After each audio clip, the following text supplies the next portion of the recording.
Imagine discovering great flood myths real that completely changes everything we thought we knew about great flood reality. What you're about to see will keep you up tonight. For decades, historians believed these stories were just mythology, primitive explanations for natural disasters, but hidden in ancient records are details that don't make sense, technical knowledge they shouldn't have, precision that matches modern geological discoveries,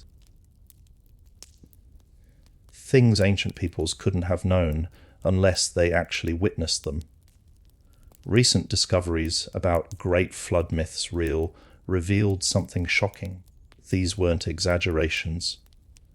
They weren't religious allegories. They were memories.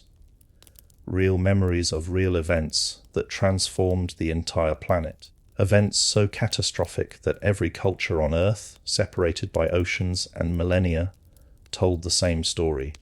The waters rose. The world drowned. A few survived to tell the tale. Tonight, I'm covering 15 discoveries about great flood reality that will challenge everything you learned in school. We're talking geological evidence, archaeological proof, DNA signatures, ancient texts that describe events scientists only confirmed in the last few decades. Number 11 changed how I see ancient civilizations forever. If you're using this to fall asleep, perfect. That's why I make these. So subscribe maybe, and tell me where you're watching from and what time it is. I love seeing Tokyo at lunch, Toronto at midnight, all connected by these ancient stories that turn out to be true. Let's start with the oldest written story in human history. Picture this. An old man in ancient Mesopotamia sits by a fire telling his grandchildren a story his grandfather told him. A story about the world before, when the waters rose and swallowed everything. The mountains disappeared beneath angry seas. The sky and ocean became one. Only a single family survived in a great boat, carrying animals 2 by 2, waiting for the dove to return with news that land had emerged again. Now jump across the world. A grandmother in the Andes Mountains tells the same story. Different language, different gods, but the same terror. The waters came. Everything drowned. A few people escaped to the highest peaks with their llamas and dogs. They watched their entire world disappear beneath the flood.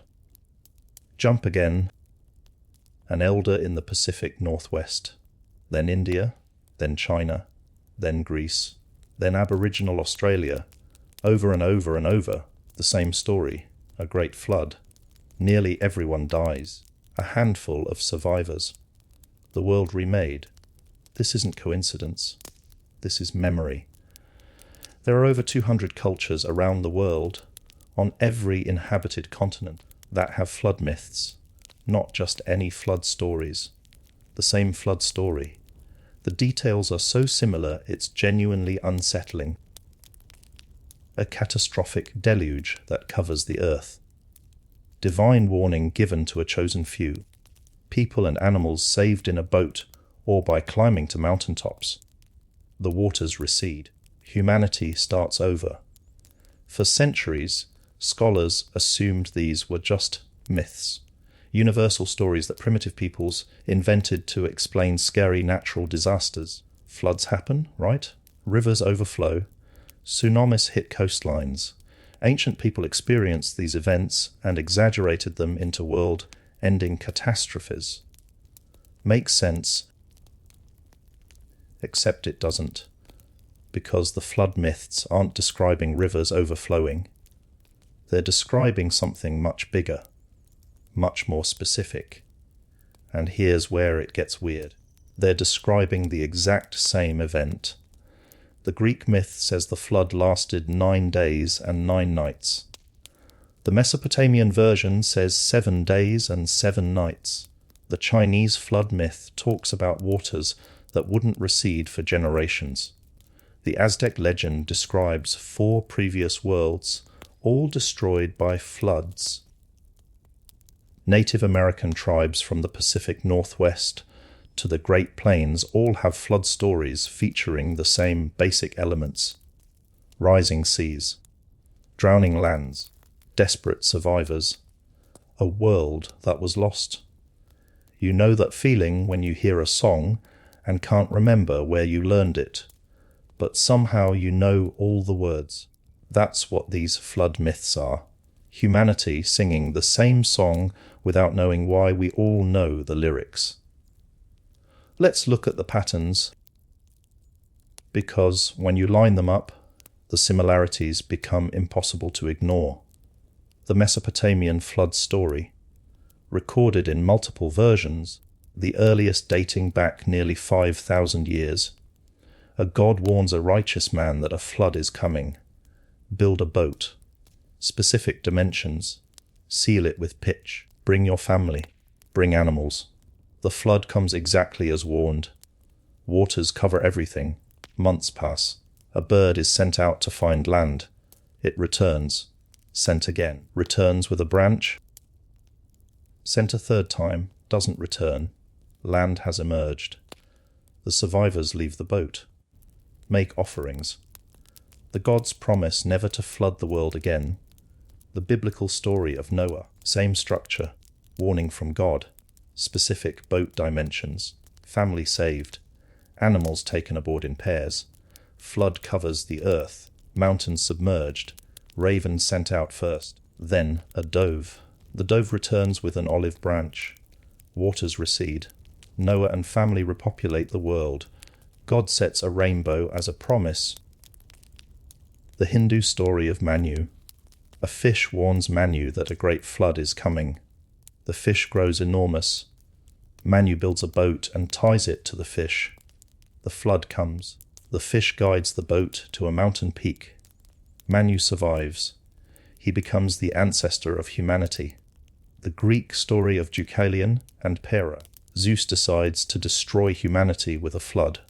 Prometheus warns his son Deucalion, build a chest, stock it with food. The flood comes. Lasts 9 days and nights. The chest floats. Lands on Mount Parnassus. Deucalion and Pyrrha are the only survivors. They repopulate the earth by throwing stones over their shoulders, which become people. The Chinese story of Gun Yu. The god Gong Gong causes catastrophic floods that last for generations. Gun tries to stop the floods and fails. His son Yu succeeds by dredging channels. The floodwaters finally recede. Yu becomes a hero and founds a dynasty. The Aztec story. 4 previous worlds existed. Each was destroyed. The 4th world was destroyed by a great flood. Only a man and woman survive in a boat. They become the ancestors of the current age of humanity. Pacific Northwest Native American stories. The Salish, Haida, and others tell of a time when the world flooded. People fled to mountaintops. Some tied their canoes to peaks. When the waters receded, they repopulated the lowlands. Specific mountains are named. Specific families claim descent from survivors. Aboriginal Australian stories. Tribes along the coast tell of when the sea rose and drowned the land. Places that were once hunting grounds are now underwater. Islands that were once connected became separated. The stories describe the landscape before the flooding with such accuracy that geologists have used them to map ancient coastlines. South American stories. From the Mapuche to the Inca to the Guarani, flood stories appear throughout the Andes and Amazon. Waters rise. A few people escape to mountaintops. Animals are saved. The survivors see their entire world disappear beneath the waves. Stop for a moment and think about what this means. These cultures had no contact with each other when these stories were formed. The Aboriginal Australians had been isolated for 40,000 years. The Americas were populated separately from the Old World. The Pacific Islands were settled by people who crossed vast oceans. These weren't stories borrowed from travelling merchants or conquering armies. These were independent traditions, and they all tell the same story. Now, the standard explanation for this has always been that floods are common natural disasters. Every culture experiences flooding at some point. So every culture develops flood stories. The similarities are just coincidence, or perhaps something about human psychology that leads us to tell similar stories about similar events. But that explanation falls apart when you look closely at the details. These stories aren't describing local river floods or coastal storm surges. They're describing something apocalyptic, waters that cover mountains, a transformation so complete that the entire world is remade. The scale is consistent. The duration is consistent. The survival details are consistent. The aftermath is consistent. Rivers flooding their banks don't create stories about mountains being submerged. Tsunamis don't last for days or weeks. Storm surges don't cover continents. Yet that's what the myths describe, with specificity, with detail, with a consistency that spans the globe. And here's the thing that should make you pause. These stories were dismissed for centuries as pure fiction, impossible exaggerations, religious moralizing, the ramblings of prescientific minds trying to make sense of a chaotic world. Then we started digging, literally and figuratively. We drilled ice cores in Greenland. We took sediment samples from ocean floors. We mapped ancient coastlines now submerged beneath the seas. We analyzed pollen trapped in lake beds. We dated geological formations. We studied the bones of extinct megafauna. We sequenced DNA from ancient humans. And we discovered something that changed everything. The myths were right. Not metaphorically right. Actually right. Geologically, archaeologically, measurably right. Around 11,600 years ago, something happened to Earth that was so catastrophic, so world-changing, that it literally ended an entire geological epoch. The Pleistocene Ice Age, which had lasted for 2.6 million years, came to a sudden, violent end. And when I say sudden, I mean in terms that would have been visible within a human lifetime. Sea levels rose by 400 feet, not over millions of years, not over tens of thousands of years, over centuries, in some places over decades. The ocean didn't gradually creep inland, it surged, it transformed, it drowned entire landscapes where humans had lived for thousands of generations. Think about that. 400 feet. That's a 40-story building. Imagine standing on a coastline and watching the ocean rise higher than a skyscraper, watching it swallow river valleys, watching it consume coastal plains, watching it erase islands, watching the horizon shift as the boundary between land and sea moves inland mile after mile after mile. This wasn't a myth. This was geology. This was real. This happened. And people were there to see it. Scientists now call this period Meltwater Pulse 1b, which is a very boring name for the most dramatic climate event in human history. Massive ice sheets that covered North America and Europe, some over 2 miles thick, began collapsing. The water had to go somewhere. It went into the oceans. But here's the thing that will keep you up tonight, or put you to sleep, if that's what you're here for. The flood myths don't just describe rising seas generally. They describe specific details that match exactly what we now know happened geologically. The speed of the flooding, the violence of it, the way it transformed coastlines, The fact that it came in pulses, waves of rising water separated by periods of stability. The myths remembered all of it. For 11,000 years, humans passed down stories of the world before the flood, stories of lost lands, stories of drowned cities, stories of coastlines that vanished beneath the waves, and we thought they were making it up. They weren't. They were remembering, with remarkable accuracy, details that have been confirmed only in the last few decades of climate science. Ancient oral traditions preserving information across 400 generations. That's how important these events were, how traumatic, how world-changing. So here's what we're going to explore over the next few hours. What really happened 11,600 years ago? What caused the ice to melt so catastrophically? Where did all that water go? What did it look like? What was it like for the humans who lived through it? The people who watched their world drown and somehow survived to tell the story? Because that story, the one that's been passed down through 400 generations, preserved in myths and legends and campfire tales across every culture on Earth, turns out to be true.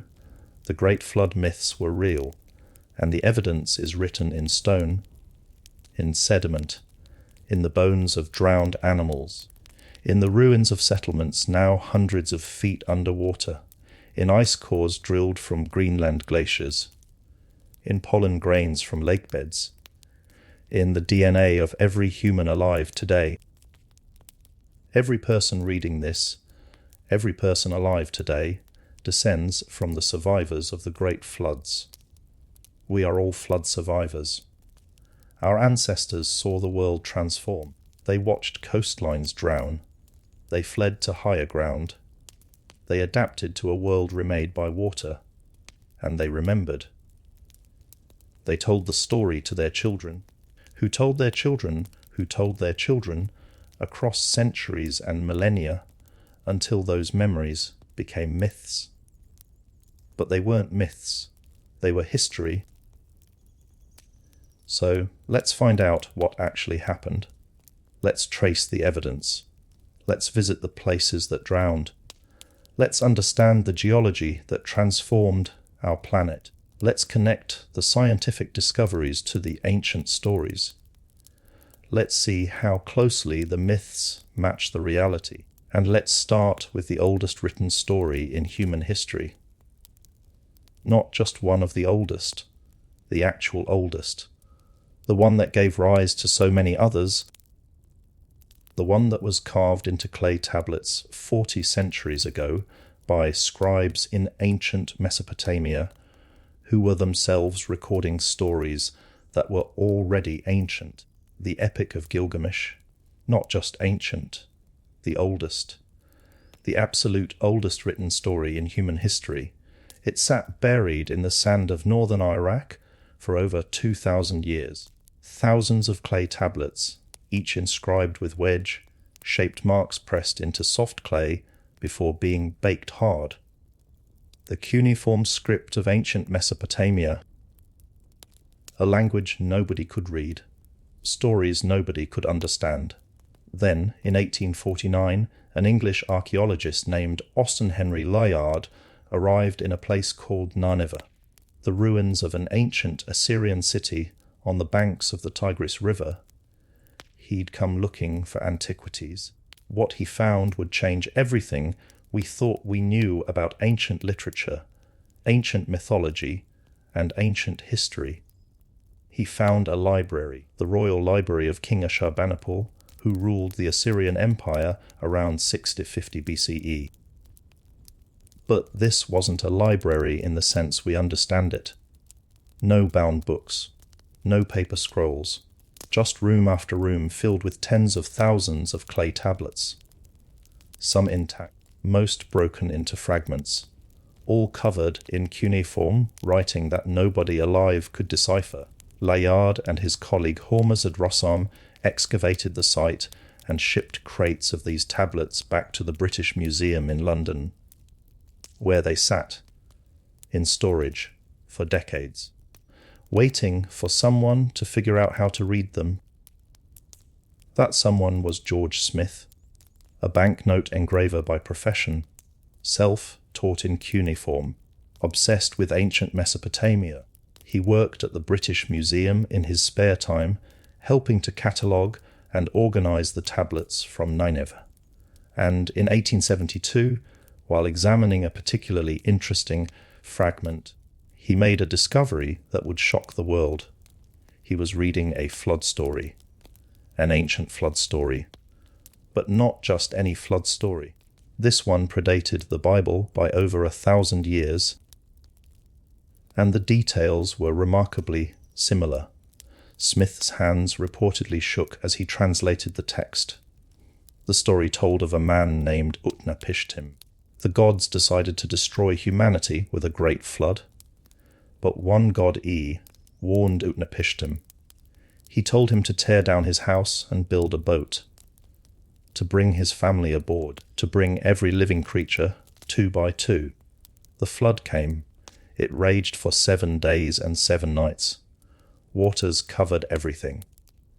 Even the gods were terrified by what they'd unleashed. When the flood subsided, Utnapishtim's boat came to rest on a mountain called Nizir. He sent out a dove. It came back. He sent out a swallow.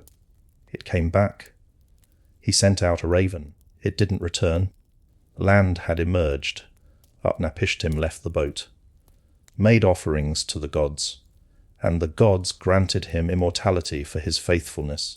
George Smith was so excited by this discovery that, according to witnesses, he jumped up from his desk, tore off his clothes in his excitement, and ran around the room. Because he understood immediately what this meant. This was the flood story, the same flood story as Noah, but it was older, much older. The tablet Smith was reading dated to around 650 BCE, but it was a copy of an even older story. The Epic of Gilgamesh itself dated back to at least 2100 BCE, over 4,000 years ago, making it not just older than the biblical account, but older than the written Bible by over 1,000 years. The discovery sent shockwaves through Victorian England. The biblical flood wasn't original. It wasn't unique. It was part of a much older tradition, a tradition that predated Abraham, predated Moses, predated everything the Judeo-Christian tradition claimed as its foundation. But here's where it gets even more interesting. The Epic of Gilgamesh wasn't the oldest version either. As archaeologists continued excavating sites throughout Mesopotamia, they found even earlier versions of the flood story, the Atrahasis Epic, dating to around 1800 BCE. The story of Zusudra from Sumerian texts, dating to around 2000 BCE. Each telling essentially the same story with minor variations in names and details. The Sumerian version is particularly fascinating. Zusudra, the Sumerian Noah, is warned by the god Enki that the other gods plan to destroy humanity with a flood. Enki tells Zusudra to build a boat. The flood comes. It lasts for 7 days and 7 nights. Zusudra survives. He makes offerings. The gods grant him eternal life and a home in Dilmun, a paradise land. Same story, same structure, same beats, over and over and over. But what makes these Mesopotamian versions so compelling isn't just their age. It's their detail. These aren't vague myths about a flood that happened once upon a time. These are specific accounts with measurements, timelines, and geographical references. The boat in the Gilgamesh version isn't just described as large. It's given exact dimensions. A cube, roughly 200 feet on each side, 7 stories tall, divided into compartments, sealed with pitch on the inside and outside. The text describes how to build it. what materials to use, how to waterproof it. The flood isn't just described as big. The text says it was so violent that even the gods were frightened, that it obliterated mountains, that the world became dark as pitch, that you couldn't see your brother or sister standing next to you, that the destruction was so complete that the gods themselves wept at what they'd done. And the timeline is specific. 7 days and 7 nights. Not a vague, long time ago. Not many moons. 7 days and 7 nights. That's 168 hours a week. A specific, measurable period of time. The aftermath is described with equal specificity. The boat lands on Mount Nizar, not just a mountain. A specific mountain in what is now Kurdistan in northern Iraq. A real geographical location that you can visit today. The text describes how Utnapishtim waited 7 more days after the flood receded before sending out the birds to search for land. This level of detail is what makes these stories so remarkable. These aren't fairy tales with talking animals and magic beans. These read like accounts, like someone trying to record what actually happened with as much accuracy as their limited understanding allowed. And here's the thing that should make you pause. When George Smith first translated the Flood Tablet in 1872, the idea that such a catastrophic flood could have actually occurred was considered scientifically impossible. Geologists at the time believed the Earth changed slowly, gradually, through processes that took millions of years. The idea of sudden, catastrophic flooding on a global or even regional scale was dismissed as religious nonsense. But Smith's discovery forced a reconsideration, because if the Mesopotamians had a flood story that predated the Bible, and if cultures all around the world had similar stories that couldn't have borrowed from each other, then maybe, just maybe, something real had happened. Something traumatic enough that it burned itself into human memory and was passed down through thousands of years and countless retellings. The Mesopotamian versions are particularly significant because Mesopotamia, the land between the Tigris and Euphrates rivers, would have been especially vulnerable to catastrophic flooding. The region is a broad, flat floodplain. When sea levels rose at the end of the last ice age, this area would have been dramatically affected. The Persian Gulf, which today extends only about 600 miles inland, would have reached much further into Mesopotamia. Entire landscapes where people had lived for generations would have drowned. Imagine you're living in southern Mesopotamia 11,000 years ago. Your people have lived in this river valley for as long as anyone can remember. It's fertile, rich. The rivers provide water, fish, transportation. The land is perfect for the wild grains your people gather, for the animals you hunt. Then the waters start rising. Not all at once, not in a single catastrophic event, but persistently, relentlessly, over years, over decades. The coastline moves inland, rivers swell, marshlands expand, land that was once dry becomes swamp, swamp becomes lake, lake becomes sea. Your settlements, built on what was once safe ground, are threatened. You move inland, build new settlements. But the water keeps coming. It doesn't stop. Generation after generation watches the world they knew disappear beneath the waves. Watches the horizon change. Watches familiar landmarks vanish. That trauma, that transformation, that watching your entire world drown would be passed down, told around fires, recorded once writing was invented, preserved because it was too important to forget. This is what happened to us. This is how we almost didn't survive. Remember this. Tell your children. Never forget. And they didn't forget. For over 11,000 years, the story was remembered. First orally, passed from generation to generation for thousands of years before writing was invented.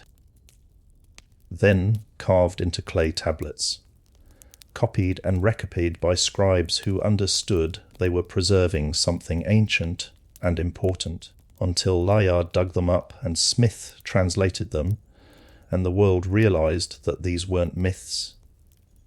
They were memories. The biblical version, written much later, preserved the same memory, the same structure, the same essential truth. A flood came.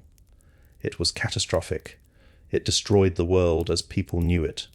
But some survived, and those survivors rebuilt. And humanity continued. What George Smith discovered in 1872 was the key to understanding that all these flood stories, from Mesopotamia to Greece to India to the Americas, weren't separate myths that coincidentally resembled each other. They were echoes, variations on a theme, different cultures processing and preserving the same fundamental memory of the same fundamental event. An event that really happened. That transformed the planet. That nearly ended humanity. That was so catastrophic and so world-changing that it became the foundational story of nearly every ancient civilization on Earth. The Epic of Gilgamesh opened the door. It proved these stories were ancient. It showed they predated what we thought were the earliest versions. It demonstrated a continuity of memory stretching back to the very dawn of civilization. But it also raised a question. If the story was this old, this detailed, this widespread, then what were these ancient peoples actually remembering? What event could have been so dramatic, so world-altering, that it would be remembered and retold for over 400 generations? The answer is written in ice. Picture a drill bit cutting through ice. Not just any ice. Ice that fell as snow 20,000 years ago. Ice that has been compressed under its own weight for millennia. Ice that contains bubbles of ancient atmosphere, trapped and preserved like tiny time capsules. This is Greenland, specifically the Greenland ice sheet. A massive dome of ice up to 2 miles thick, covering most of the world's largest island. And deep within this ice is a record, a history, a story written in frozen water that tells us exactly what happened to Earth's climate over the past 100,000 years. Scientists drill ice cores, long cylinders of ice extracted from deep within glaciers and ice sheets.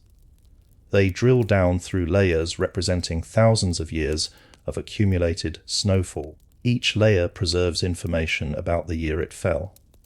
Temperature, atmospheric composition, volcanic eruptions, dust from distant deserts, pollen from ancient forests, all frozen in time. And what these ice cores revealed changed everything we thought we knew about climate, sea levels, and the end of the last ice age. Let's go back 20,000 years. The last glacial maximum. The peak of the most recent ice age. Earth looked completely different than it does today. Massive ice sheets covered most of Canada, all of Scandinavia, and much of northern Europe. The Laurentide ice sheet alone, covering Canada and the northern United States, was larger than Antarctica is today. Some of it was over 2 miles thick. So much water was locked up in these ice sheets that global sea levels were 400 feet lower than they are now. 400 feet. Let me help you visualize that.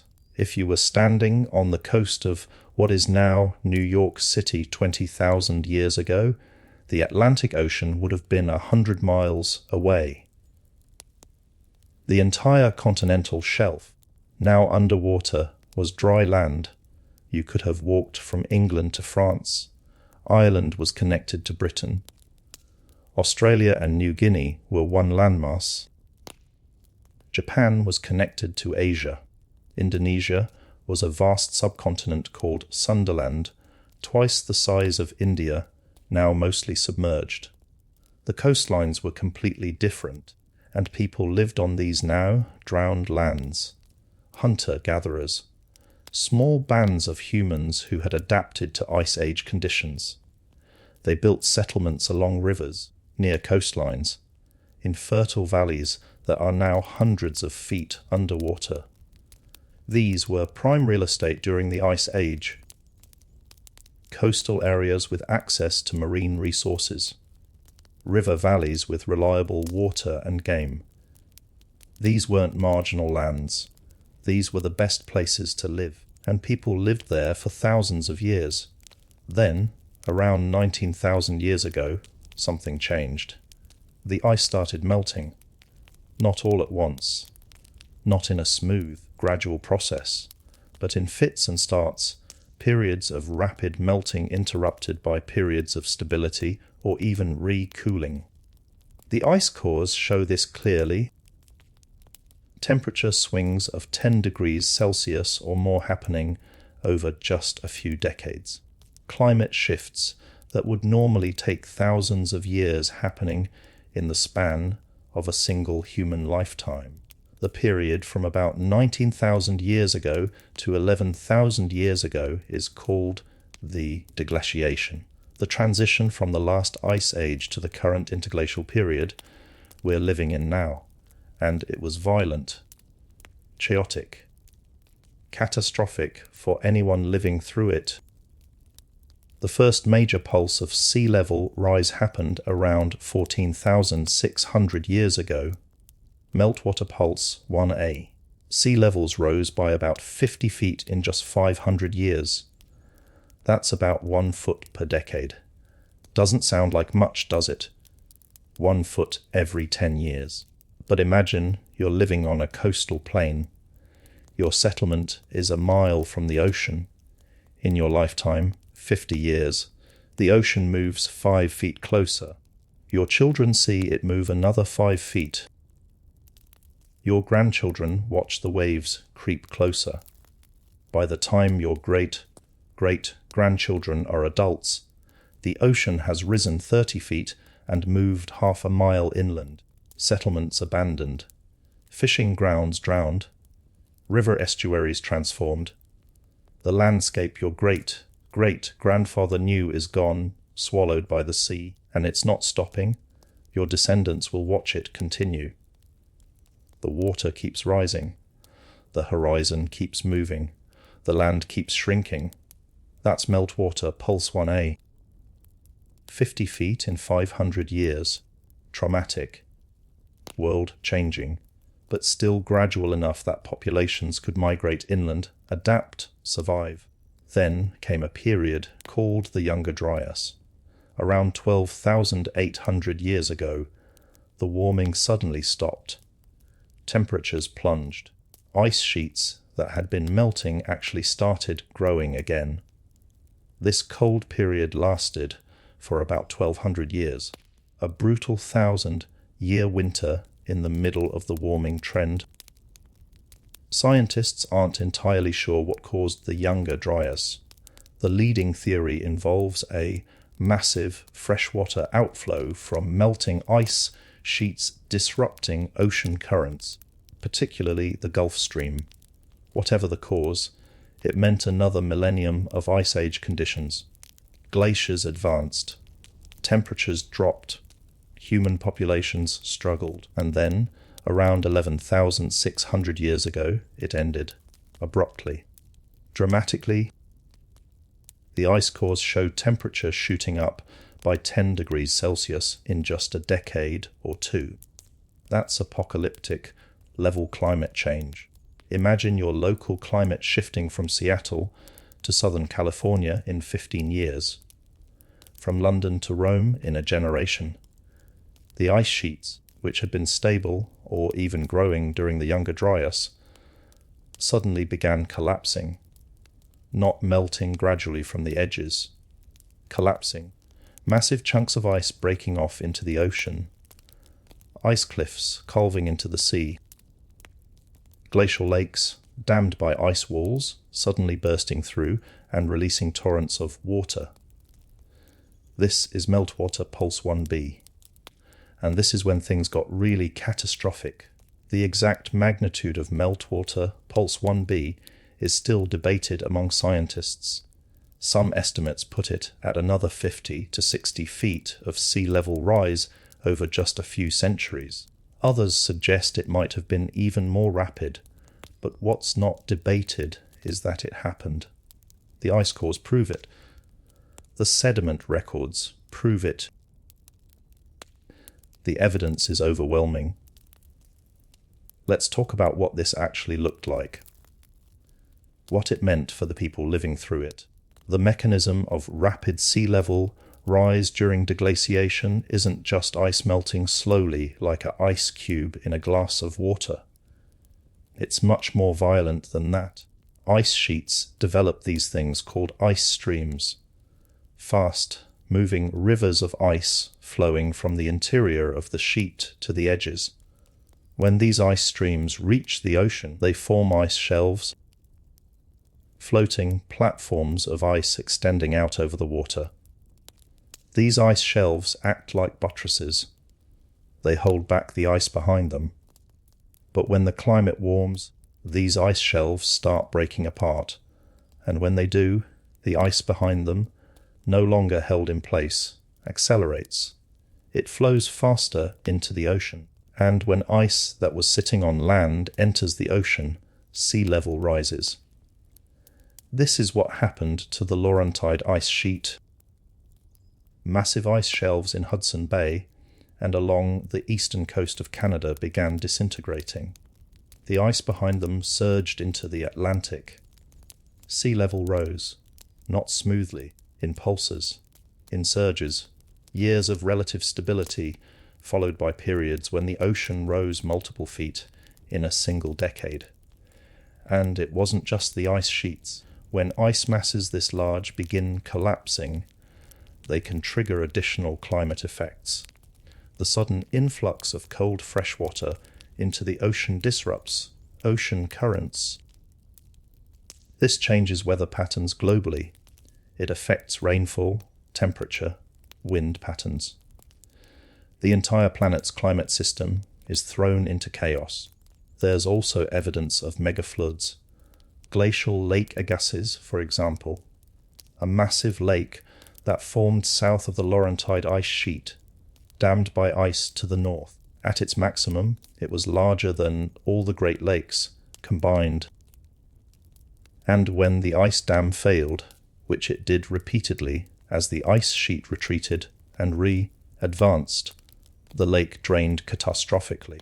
We're talking about thousands of cubic miles of water released in a matter of days or weeks. Floods so massive they would have been visible from space if satellites existed. Floods that carved new river channels, that dumped icebergs into the Atlantic, that raised global sea levels measurably from a single event. The channeled scablands in Washington state are evidence of a similar megaflood from glacial Lake Missoula. The landscape there is carved into massive channels, stripped down to bedrock in places, by floods carrying more water than all the rivers on Earth today combined. These weren't normal floods. These were geological catastrophes, and people witnessed them. People were living in North America when these megafloods happened. Archaeological sites dated to this period are found in areas that would have been affected. Some sites show evidence of sudden abandonment. Others simply disappear from the archaeological record, perhaps drowned or destroyed by the floods. Now imagine you're living not in North America, but in Sundaland, that massive landmass connecting Indonesia, Malaysia, and the Philippines. During the Ice Age, this was a subcontinent. twice the size of India. It had rivers, mountains, forests, coastlines, and people lived there for thousands of years. Entire cultures, languages, traditions, all developed on land that no longer exists. As sea levels rose, Sundaland drowned, not all at once, over centuries, over millennia, but persistently, relentlessly. The land area shrank. The coastline moved inland at a pace that must have been visible within a single lifetime during the fastest periods of rise. Today, Sundaland is almost entirely submerged. The shallow waters between Indonesia's islands, the Java Sea, the South China Sea, all of this was dry land. And when it drowned, it took with it whatever cities, settlements, and cultural developments had existed there. We know people were there. We find their stone tools on islands that were once mountaintops. But their settlements are underwater, their history drowned, their stories lost. The same thing happened to Doggerland, a landmass connecting Britain to continental Europe. During the Ice Age, you could walk from Dover to Calais. There was no English Channel. Britain and Ireland were peninsulas, not islands. And Doggerland, the land connecting them to Europe, was inhabited. We know this because fishing trawlers in the North Sea occasionally pull up stone tools, bones of extinct animals, and even human remains in their nets. These are the remnants of Doggerland. A lost landscape, a drowned world. As sea levels rose, Doggerland flooded. First the low-lying southern areas, then the river valleys. Eventually only a central hill survived as an island, which geologists call Doggerbank. And finally, around 8,500 years ago, even that was submerged. The last remnant of Doggerland vanished beneath the waves. And throughout all of this, people were there. They watched their world shrink. They moved inland as the waters rose. They adapted. They survived. But they also remembered. They told stories of the land that was lost, the world that drowned, the time when the waters rose and swallowed everything. This is what the flood myths are remembering, not a single flood that lasted 40 days and 40 nights, but a period of centuries when the world was transformed by water, when coastlines moved, when lands drowned, when the ocean advanced and humanity retreated to higher ground. The ice cores prove the climate changed catastrophically. The sediment records prove sea levels rose dramatically. The archaeological evidence proves people were living on the lands that drowned. And the myths, the stories, the legends passed down through 400 generations prove that people remembered. They remembered accurately the 7 days and 7 nights of rain in the Gilgamesh epic might be a memory of specific storm events during this period.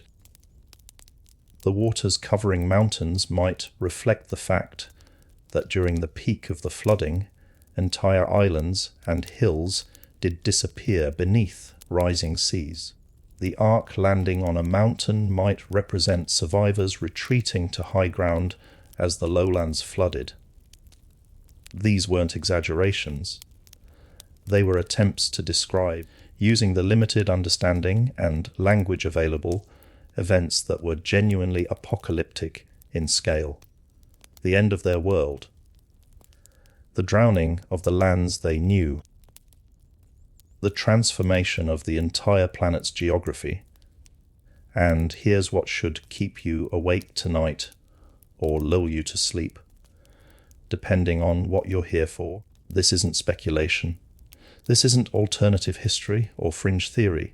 This is mainstream science, peer-reviewed, replicated, confirmed by multiple lines of evidence from multiple disciplines.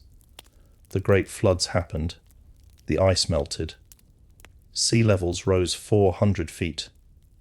Entire subcontinents drowned. Coastlines moved hundreds of miles inland, and people were there to see it, to survive it, to remember it, and to pass that memory down through 400 generations until we rediscovered the evidence written in ice and sediment, and finally understood that our ancestors weren't telling tales, they were telling the truth. 400 feet. Let's make this real.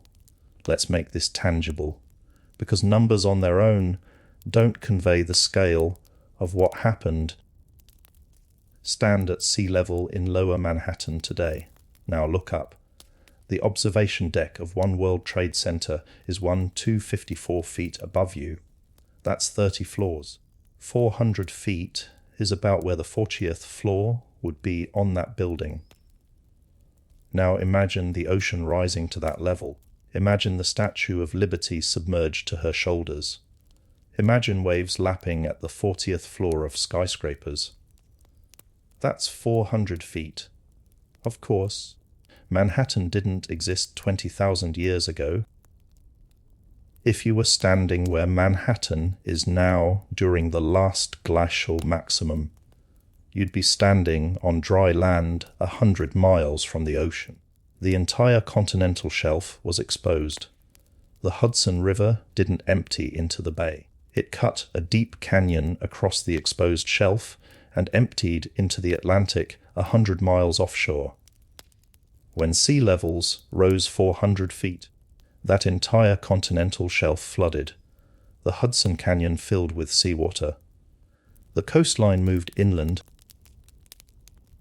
What had been river valleys became harbors. What had been hills became islands. What had been inhabited land became the ocean floor. Let's travel around the world and see what 400 feet of sea level rise actually meant. The Gulf of Mexico. Today, if you're standing on the beach in Galveston, Texas, the water's edge is right there. 20,000 years ago, you'd have to walk 200 miles south to reach the ocean. The entire northern Gulf of Mexico, from Texas to Florida, was dry land. A vast coastal plain with rivers, forests, and the people who lived there.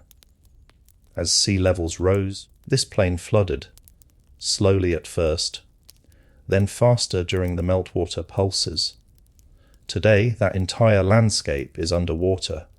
The people who lived there left no written records. They left stone tools, spear points, evidence of hunting camps, and all of it is now on the ocean floor, buried under sediment, waiting for marine archaeologists to find it. The Florida Peninsula. Today, Florida is about 450 miles long and 150 miles wide at its widest point. During the Ice Age, it was twice that size. Extend the coastline out to where the water is 400 feet deep today, and you get the Ice Age Florida. A massive peninsula, nearly as large as California, with forests, rivers, springs, and abundant wildlife. People lived in Ice Age Florida for thousands of years. We know because we find their tools, their hearths, their kill sites, and we find them not just on land but underwater too. Divers exploring sinkholes and submerged caves have found human remains and artifacts dated to over 10,000 years ago, back when those caves were above sea level and the coastline was miles away. As sea levels rose, Florida shrank. The coastline moved inland at a pace that would have been visible within a human lifetime during the fastest periods. Settlements were abandoned. People moved north and inland. The peninsula became smaller and smaller until it reached its current size around 6,000 years ago. The Persian Gulf. Today, it's a body of water about 600 miles long, separating the Arabian Peninsula from Iran. But during the Ice Age, the Persian Gulf didn't exist. It was a river valley. The Tigris and Euphrates, along with two other rivers that no longer exist. flowed together through this valley and emptied into the Indian Ocean hundreds of miles south of where the current coastline is. This valley, the floor of what is now the Persian Gulf, was some of the most fertile land in the region. Reliable water, abundant wildlife, perfect for human settlement, and people lived there for thousands of years. This may have been one of the most densely populated regions in the world during the late Ice Age. Then sea levels started rising. The Indian Ocean began flooding into the valley from the south, slowly at first, then faster. The river valley became an estuary. The estuary became a bay. The bay became the Persian Gulf, and everyone living there had to leave. They moved north and inland into Mesopotamia, into the lands that would later see the rise of Sumer and Babylon and all of ancient Mesopotamia. Is it any coincidence that Mesopotamia, the region just north of where the Persian Gulf flooded, is where we find the oldest and most detailed flood myths, the Epic of Gilgamesh, the Atrahasis Epic, the story of Zusudra? These cultures were recording the memories of their ancestors who had watched the Persian Gulf form, who had fled the rising waters, who had seen their entire homeland drown, the North Sea, between Britain and Scandinavia. Today, it's open ocean. But during the Ice Age, much of the North Sea was a landmass called Doggerland. Britain wasn't an island. It was connected to Europe by a broad plain that extended from eastern England across to Denmark, the Netherlands, and Germany. Doggerland was prime real estate, relatively flat, rich in rivers and wetlands, abundant in fish and game. Archaeologists estimate it may have been the most densely populated region in Europe during the late Ice Age. Thousands of people living in settlements along rivers and coastlines that are now underwater. We know about Doggerland because of fishing. Trawlers dragging nets along the bottom of the North Sea bring up evidence of this lost world. Mammoth bones, tools, weapons. Occasionally, human bones. In 2010, a barbed point made from deer antler was dredged up, radiocarbon, dated to around 740 years ago. Someone made that tool, used it, lost it, or discarded it. And now it's miles offshore, buried in sediment on the sea floor. As sea levels rose, Doggerland flooded. The southern areas went first, opening the English Channel, then the central areas. Eventually, only the highest ground remained, becoming the Dogger Bank, a shallow area in the middle of the North Sea that's a rich fishing ground today because it's only about 50 to 60 feet deep. This was the last remnant of Doggerland, an island that survived until about 8,500 years ago before it too was submerged. And the people who lived in Doggerland, they migrated. Some went west into what became Britain. Some went east into Europe. They took with them their tools, their culture, and their memories. Memories of the land that had drowned. Stories they told their children and grandchildren for thousands of years. Sundaland. This is the one that should really make you pause. Between Southeast Asia and Australia lies a series of islands. Indonesia, Malaysia, the Philippines. Today, these are separated by relatively shallow seas, but during the Ice Age, most of this area was above water. It was a subcontinent called Sundaland, almost twice the size of India. Sundaland had everything: mountains, rivers, forests, coastlines thousands of miles long, and people lived there for tens of thousands of years. This may have been one of the most important centers of human culture during the Ice Age. Languages, technologies, social structures, all developing on a landmass that no longer exists. When sea levels rose, Sundaland drowned, and I mean drowned. Today, only about 8% of the ice-age landmass remains above water, and that's just the mountaintops, which are now islands. The rest, roughly 700,000 square miles of land, is underwater.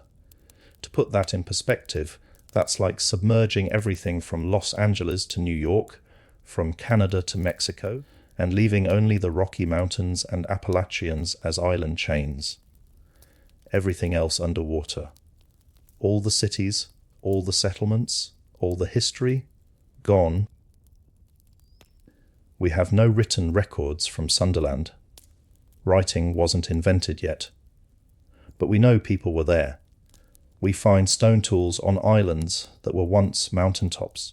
We find evidence of fire use, of hunting, of settlement, and we find genetic signatures in modern populations that suggest Sundaland was a major centre of human population. When Sundaland flooded, those populations dispersed. Some went north into mainland Asia. Some remained on the surviving islands. They took their languages with them, which is why linguists can trace certain language families back to what appears to be a source in the now submerged regions. They took their technologies with them, and they took their stories. Stories of the land before. The great land. The land that drowned when the waters rose. The Bering Land Bridge. Today, the Bering Strait separates Alaska from Russia by about 5 miles of open water. But during the Ice Age, this was dry land. A land bridge, actually a subcontinent in its own right, about 1,000 miles wide north to south. This wasn't a narrow bridge. This was a massive landscape called Beringia, and it was inhabited. People lived there for thousands of years. This was the route by which humans first entered the Americas, but it wasn't just a migration route, it was home. People lived there, hunted mammoth and bison, followed the herds, established seasonal camps. As sea levels rose, Beringia flooded. The land bridge disappeared. Alaska became separated from Asia. The people living on Beringia either moved west into Asia or east into Alaska. The connection was severed, and the Americas became truly isolated from the Old World for the first time in over 15,000 years. These are just a few examples. But this happened everywhere. Every coastline on Earth changed.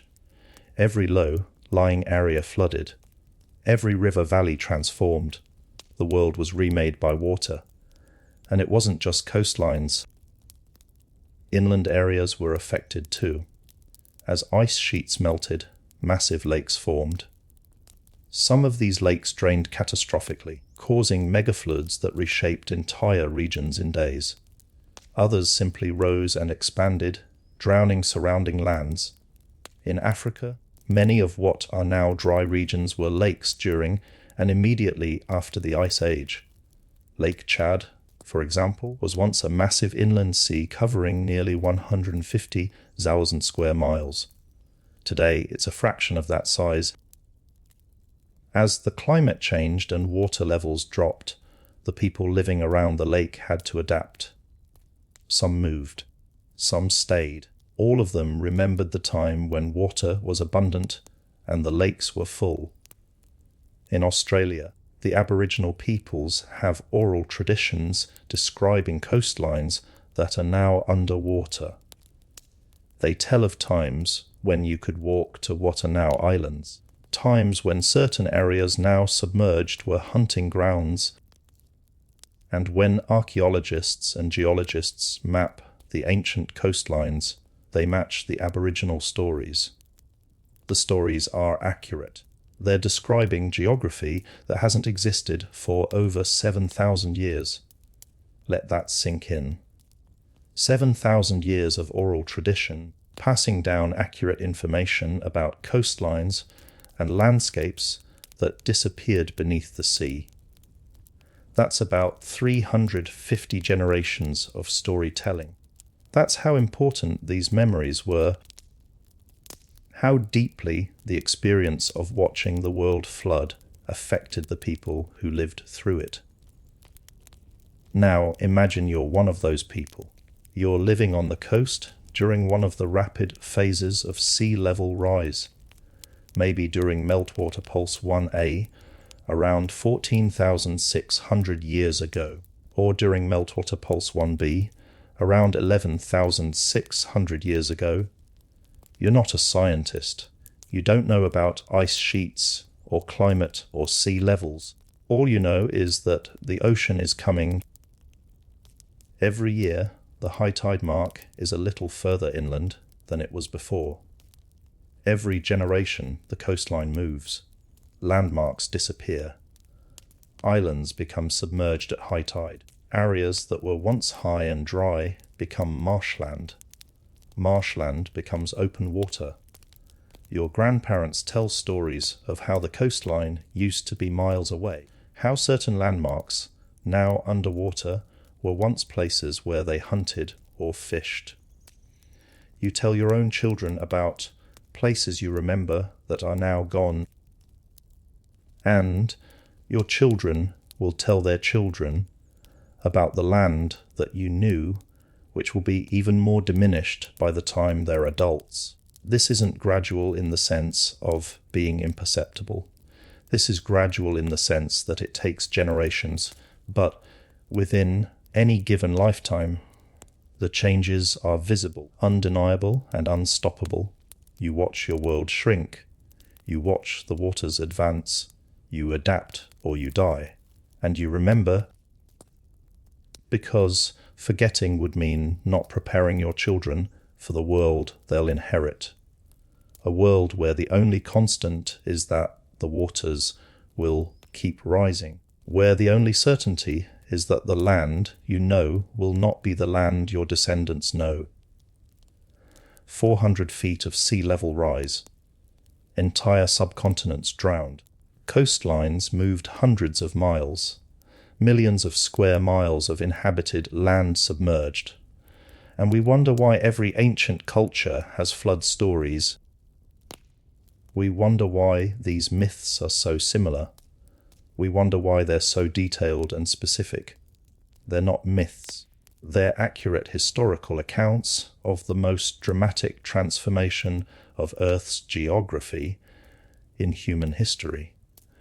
And the people who experienced it made sure we'd never forget, even if we didn't understand what we were remembering until we started drilling ice cores and mapping ancient coastlines and finally realizing that our ancestors weren't exaggerating. They were eyewitnesses, and they told the truth. Let's return to Sundaland, because if there's one place that deserves deeper attention, one lost world that might change how we understand human history, it's this massive drowned subcontinent in Southeast Asia. Picture Southeast Asia on a map today. Indonesia is an archipelago of over 17,000 islands. Malaysia is split between a peninsula and the northern coast of Borneo. The Philippines is another archipelago. Between all these islands are shallow seas. The Java Sea, the South China Sea, the Gulf of Thailand, all relatively shallow water, mostly less than 200 feet deep. Now drain that water. Remove it. Let those shallow seas become dry land. What you're left with is Sundaland, and it's massive. About 700,000 square miles of additional land. That's larger than Alaska. That's twice the size of India. That's roughly the size of Western Europe. But here's what makes Sundaland so important. It wasn't just big. It was perfect for human habitation. The climate during the Ice Age was cooler and drier than today, but Sundaland straddled the equator. It never froze. It never became desert. It remained tropical or subtropical. While people in other parts of the world struggled with Ice Age conditions, people in Sundaland lived in a relatively stable, warm, abundant environment. It had rivers, major rivers. The ancient Mollengrath river system drained much of what is now western Indonesia. Rivers mean reliable fresh water. They mean fish. They mean fertile floodplains. They mean everything a human population needs to thrive. It had coastlines, thousands of miles of coastline. Coastal environments provide shellfish, fish, seabirds, marine mammals, some of the richest food resources available to hunter-gatherers. And Sundaland's coastlines weren't the hostile environments you find in Ice Age Europe or North America. These were tropical and subtropical coasts. Abundant. Productive. Perfect. It had forests, tropical rainforests in the wetter areas, savanna woodlands in the drier areas. This diversity meant diverse food resources, different plants, different animals, different ecological niches, a hunter-gatherer's paradise, and people were there.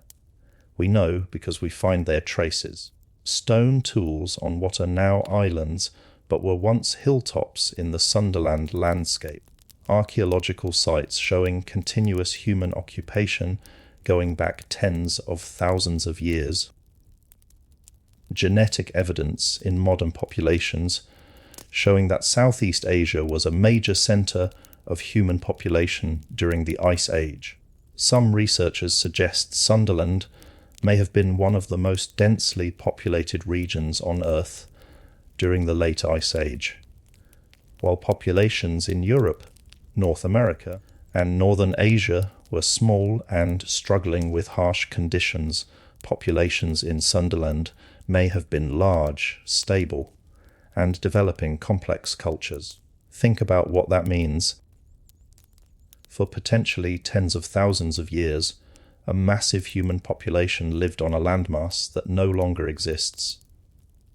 They developed languages, technologies, social structures, traditions, art, everything that makes a culture, and then the ice melted, and Sundaland drowned, not all at once, over thousands of years, but persistently, relentlessly. The coastlines moved inland, the great rivers shortened, the land area shrank, and shrank, and shrank.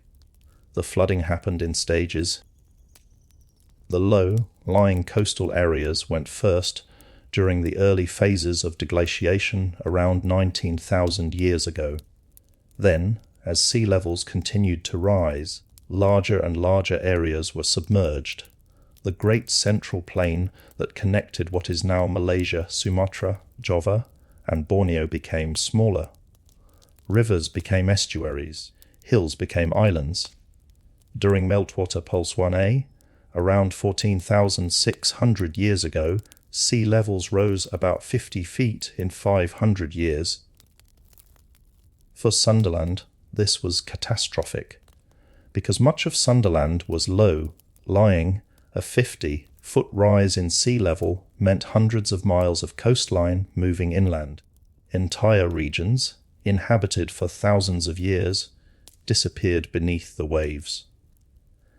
There would have been a brief respite during the younger dry-as-cold period. For about 1,200 years, the flooding stopped, maybe even reversed slightly. This would have given populations time to adjust, to stabilize, to develop new settlements in what they might have hoped were safer locations. Then came Meltwater Pulse 1D, around 11,600 years ago, the final catastrophic phase. Sea levels rose again, faster than before, and this time the flooding was terminal. The remaining land bridge between the Asian mainland and the islands was severed. Sundaland fragmented into the archipelago we know today. By about 6,000 years ago, sea levels stabilized at roughly current levels. What remained of Sundaland was what we see today: the islands, the fragments, the mountaintops of a drowned world. Now, here's where it gets really interesting. What happened to the people?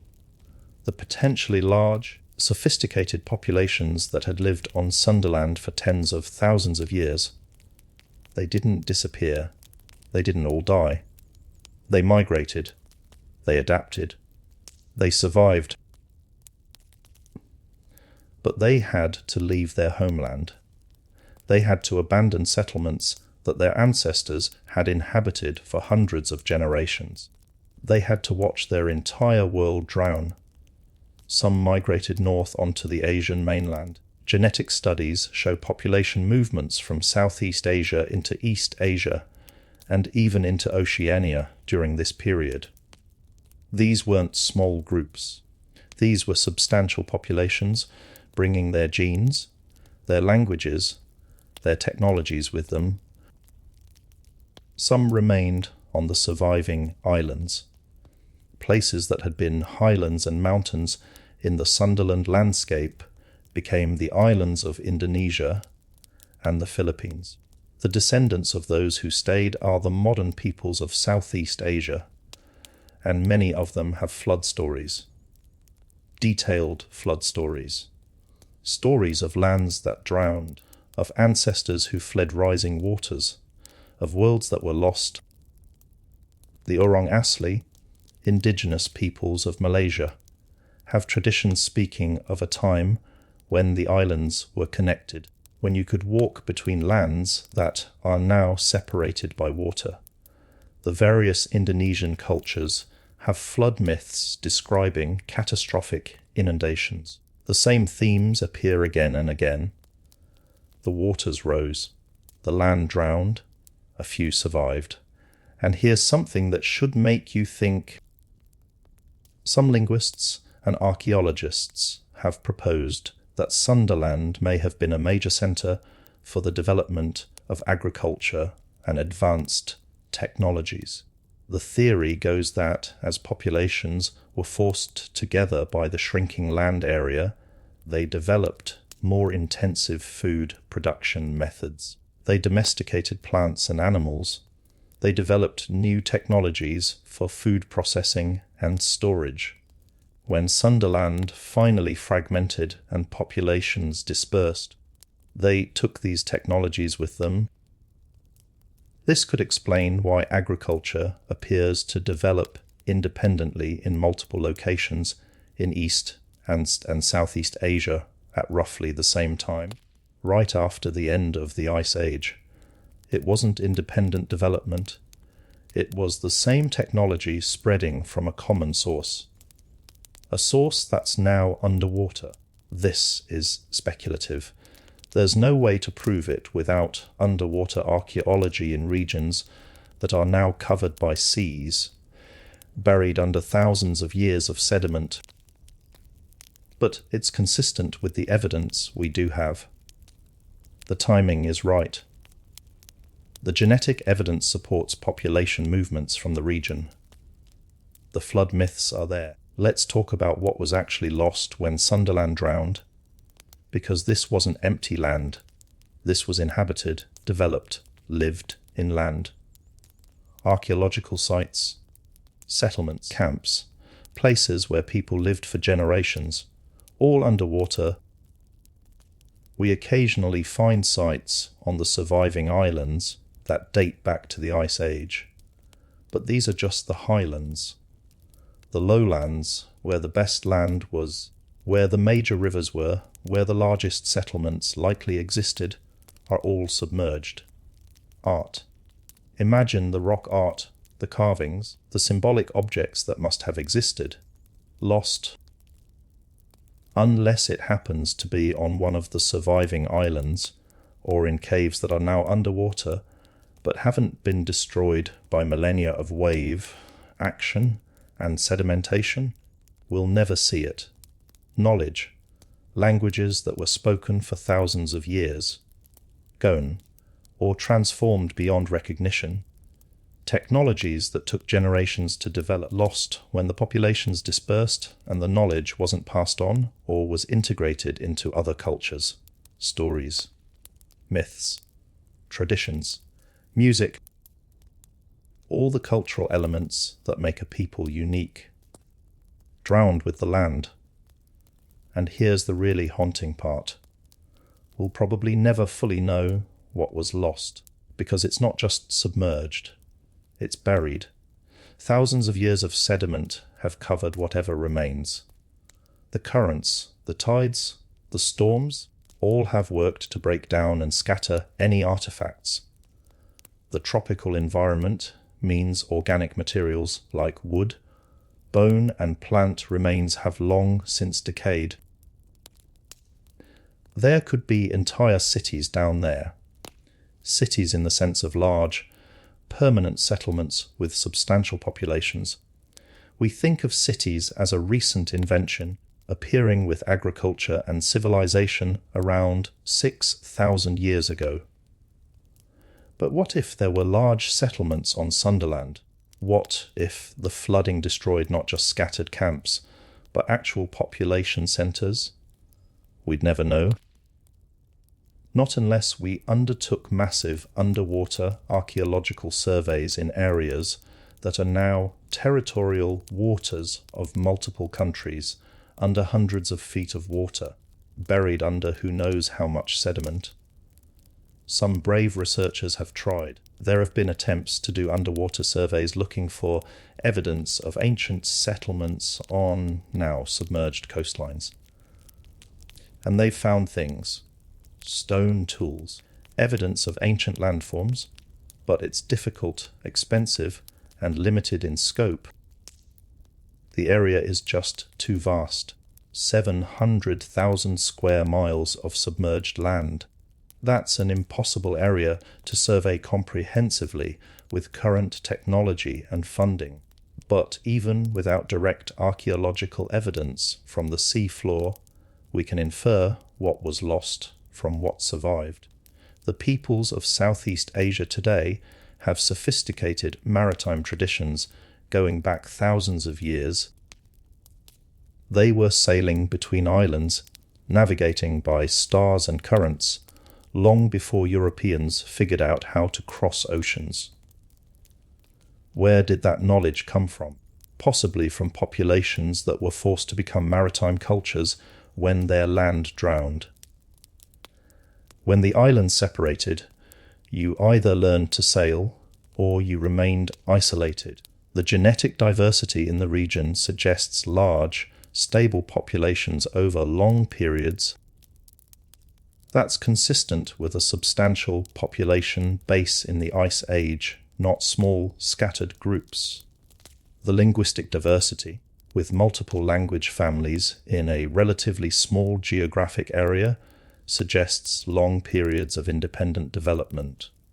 Again, consistent with isolated populations on what is now a fragmented island landscape, but was once a continuous landmass. And the flood myths.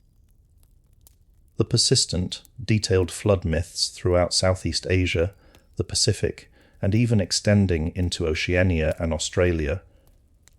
Stories of lands that drowned, of ancestors who fled rising waters, of worlds before the flood when the land was connected and life was different. These aren't vague myths. Many are surprisingly specific. They describe landmarks that are now underwater. They describe islands that were once connected. They describe coastlines that are now beneath the sea. And when researchers map the ancient coastlines based on sea level data, they match the myths.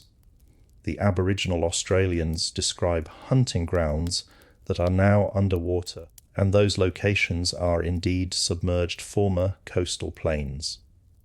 The Southeast Asian peoples describe connections between islands, and those connections existed during the Ice Age.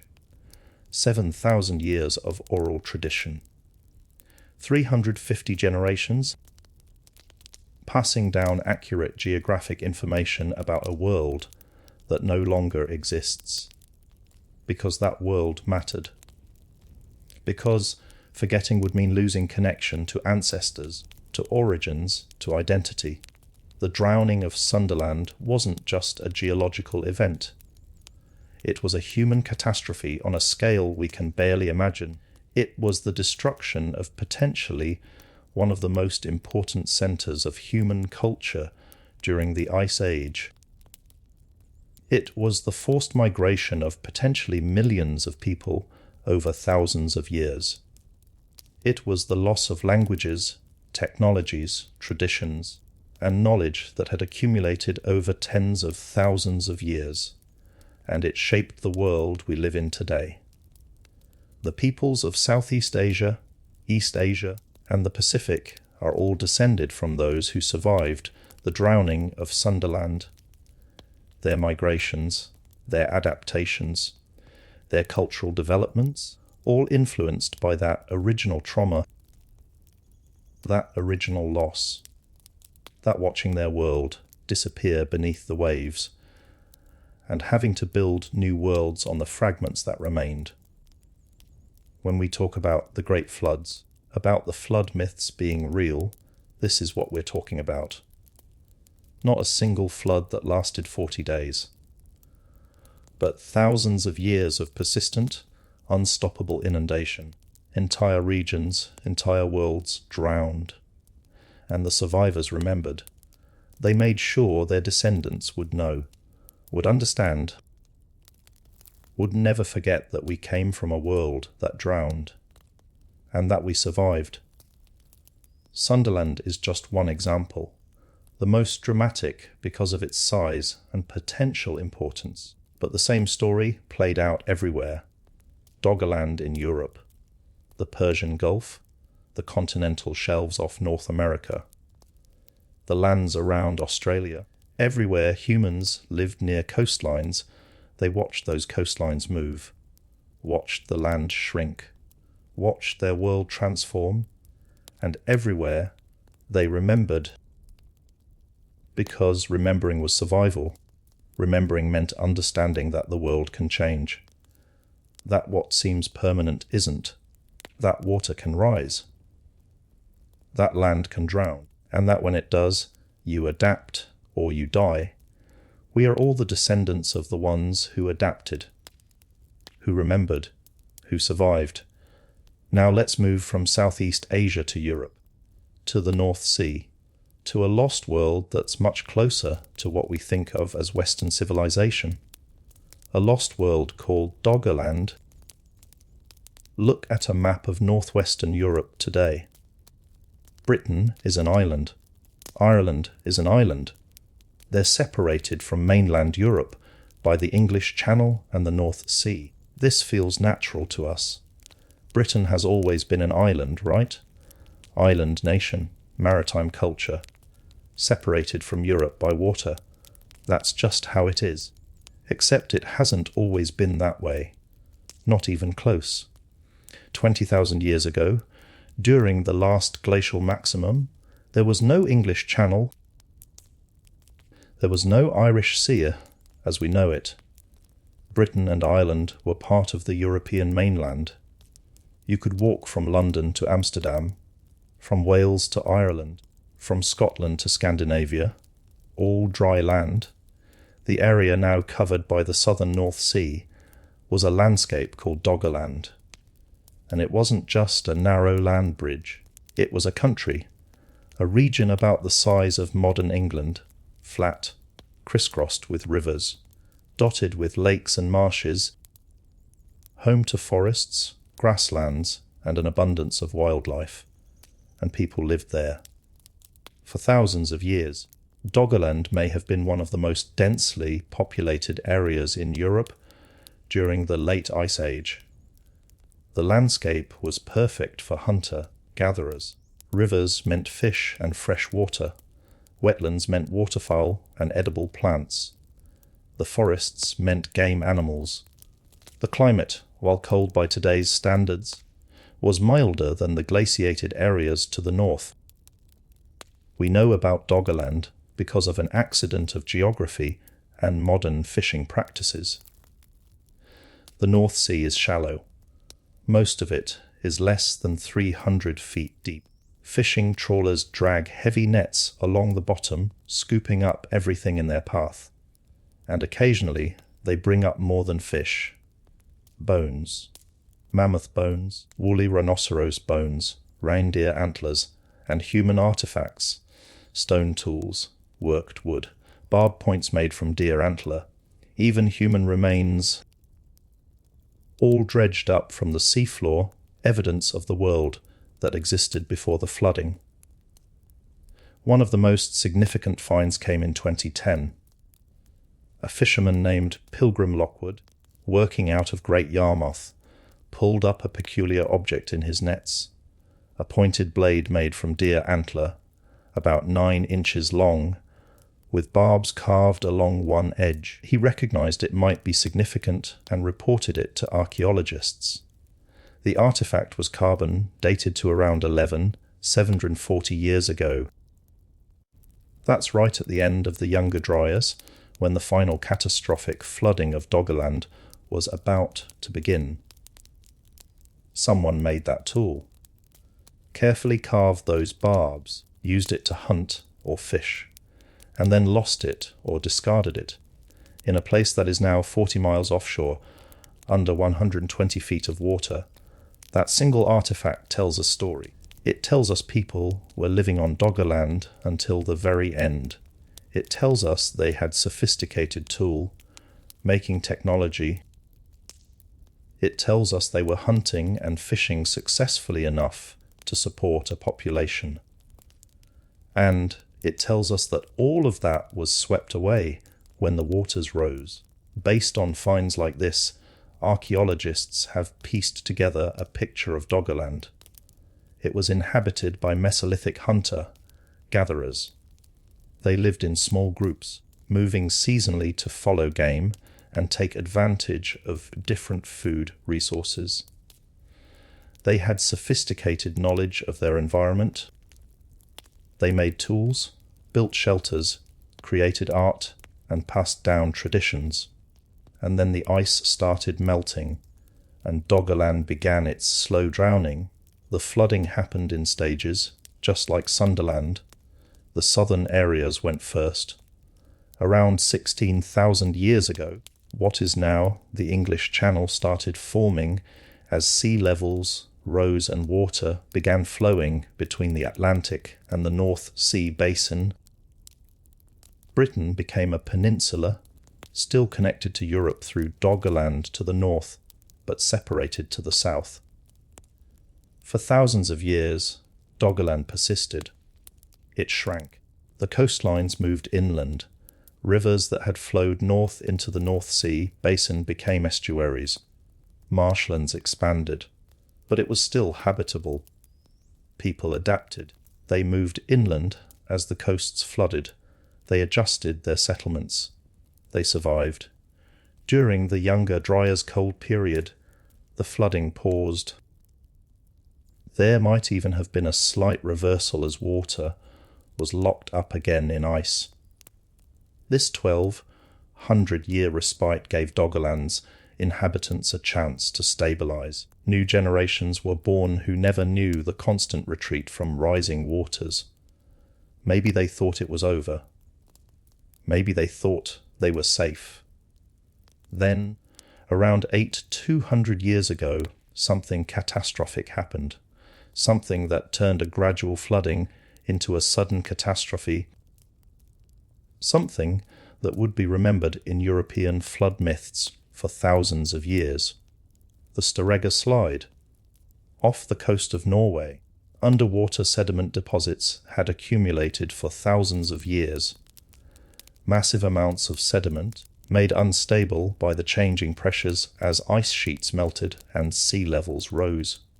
Around 200 years ago, this underwater slope failed catastrophically.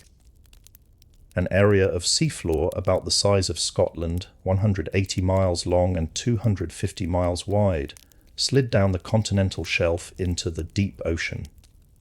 The result was a megatsunami. Waves estimated at over 80 feet high radiated out from the slide area. These waves hit the coasts of Norway, Scotland, and what remained of Doggerland with devastating force.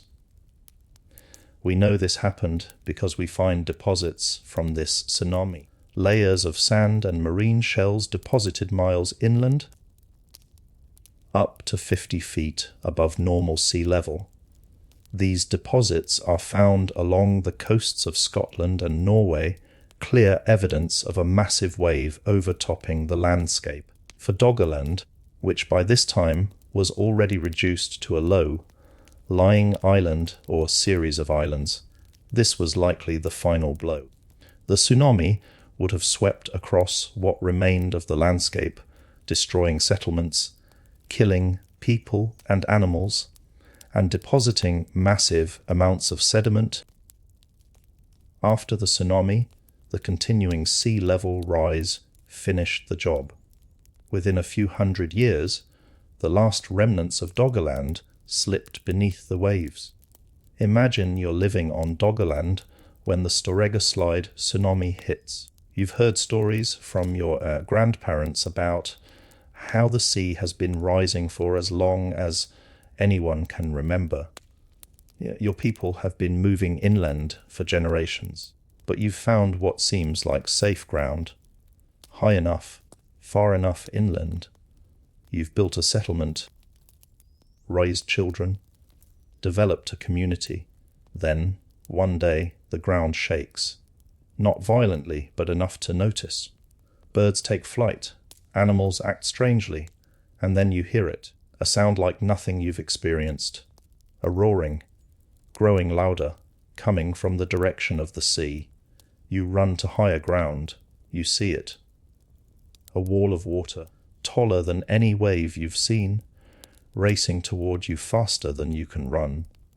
It hits your settlement with the force of a mountain falling. Everything is swept away.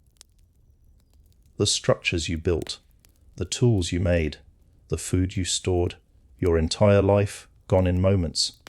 Some survived. They must have. They escaped to higher ground or were simply lucky enough to be in the right place. And they told the story. The day the great wave came, the day the world was destroyed by water, the day everything changed. This event, the Storegga Slide tsunami, might be the specific catastrophe remembered in some European flood myths. The timing is right. The location is right, and the impact was unmistakably catastrophic. Entire communities could have been wiped out in minutes. Survivors would have been left traumatized, displaced, forced to rebuild in new locations. After the Storegga tsunami, Doggerland's days were numbered. The combination of the tsunami's destruction and the ongoing sea level rise meant that within a few centuries, the last remnants vanished. By about 600 to 500 years ago, Britain was definitively an island. The North Sea had reached approximately its current extent. Doggerland was gone, and with it went everything that had existed there. The settlements, the seasonal camps, the burial sites, the art, the stories. Thousands of years of human occupation erased, preserved only in fragments dredged up by fishing nets and in the oral traditions that became flood myths. European flood myths are widespread. The Greeks had Deucalion and Pera. The Norse had tales of great floods in their mythology. The Celtic traditions speak of inundations and lands lost to the sea. Are these all memories, however distorted by time, of Doggerland, of the gradual drowning and the sudden catastrophe of the Storegga tsunami? We can't know for certain. These myths were written down thousands of years after the events. They've been transformed, elaborated, mythologized, but the core elements are there. Catastrophic flooding, lands lost to the sea, a few survivors, the world remade by water. And those core elements are true. Doggerland did flood, catastrophically in some cases, gradually in others. People did live there and watch their world disappear. Survivors did have to adapt, to migrate, to find new homes. And they did remember. They passed the stories down generation after generation, until those memories became the foundation of mythology. Today, the North Sea holds Doggerland's secrets. The fishing trawlers still occasionally bring up artifacts. Marine archaeologists have begun surveying the area using sonar and underwater cameras to map the ancient landscape. They've found preserved river valleys, areas that were once forests, possible locations of settlements. But it's difficult work. The North Sea is murky. Visibility is poor. The currents are strong. And after thousands of years of sedimentation and tidal action, much of Doggerland is buried under layers of sand and mud. What hasn't been buried has often been destroyed by the constant movement of water and sediment. Still, the work continues, because understanding Doggerland means understanding a crucial period in European prehistory. It means understanding how climate change and sea level rise affected human populations. It means understanding the origins of the peoples who became the inhabitants of Britain, Ireland, and northwestern Europe. And it means understanding that the flood myths were real, that our ancestors weren't making up stories to explain natural phenomena. They were recording actual events that shaped their lives and the lives of their descendants. Events so important that the memory persisted for thousands of years. Doggerland is gone, but its legacy remains. In the genetics of modern Europeans, in the archaeological record, fragmentary as it is, in the language families that suggest connections across what is now the North Sea, and in the myths. The persistent, detailed myths that speak of lands lost to water, of a time before the islands were islands, of a world that drowned. Let's move east, to the Black Sea, because there's one flood event that might be the closest thing we have to the biblical Noah's Ark story. A specific catastrophic flood that happened at a specific time in a specific place. And it might be the event that gave rise to the most famous flood myth of all. In 1997, two marine geologists from Columbia University, William Ryan and Walter Pittman, published a book called Noah's Flood, the new scientific discoveries about the event that changed history. In it, they proposed something controversial, something that challenged conventional wisdom, something that, if true, would directly connect the Bible's flood story to a real geological event. They proposed that around 600 years ago, the Black Sea catastrophically flooded. Here's the theory. During the Ice Age, and for several thousand years after, the Black Sea wasn't a sea at all. It was a freshwater lake, a massive lake, about the size it is today, but landlocked, cut off from the Mediterranean and the world's oceans, fed by rivers draining the vast steppes of Russia and Eastern Europe, a giant freshwater lake with its own ecosystem, its own coastline, its own populations of people living along its shores. The level of this lake was much lower than it is today, about 500 feet lower.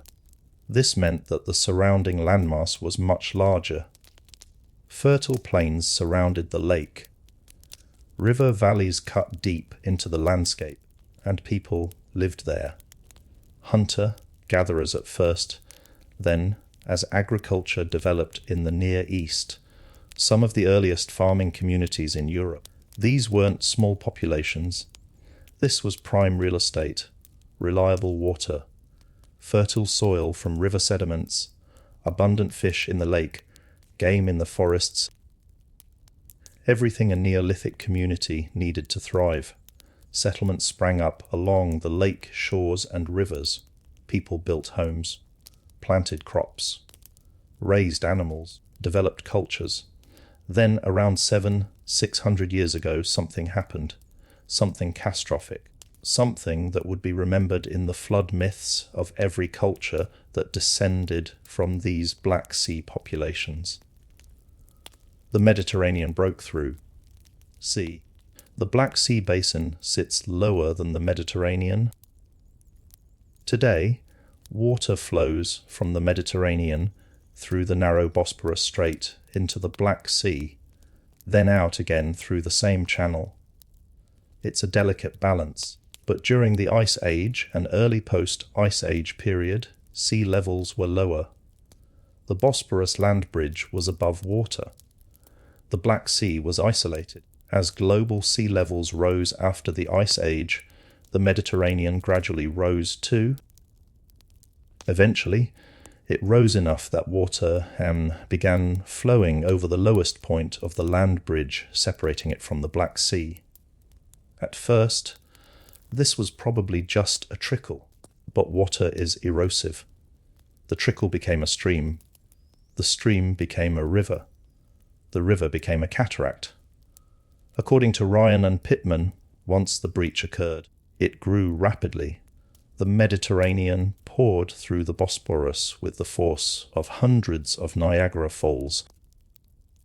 They estimate that over 200 times the flow of Niagara Falls was thundering through the breach at its peak. The noise would have been audible for miles, a constant roaring. The sound of the world ending. The Black Sea level rose catastrophically.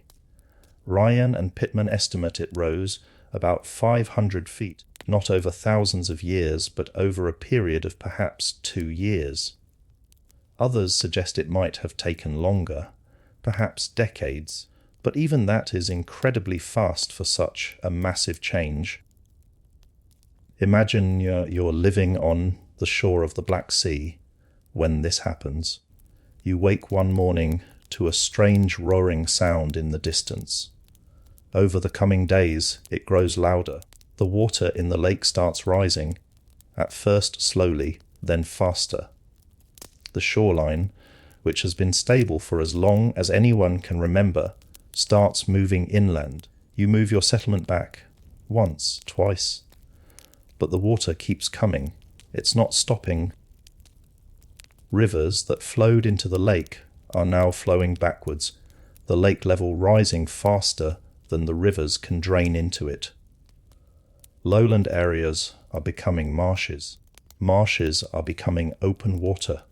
Islands are disappearing beneath the surface. Within a year, maybe 2, the entire landscape you knew is gone.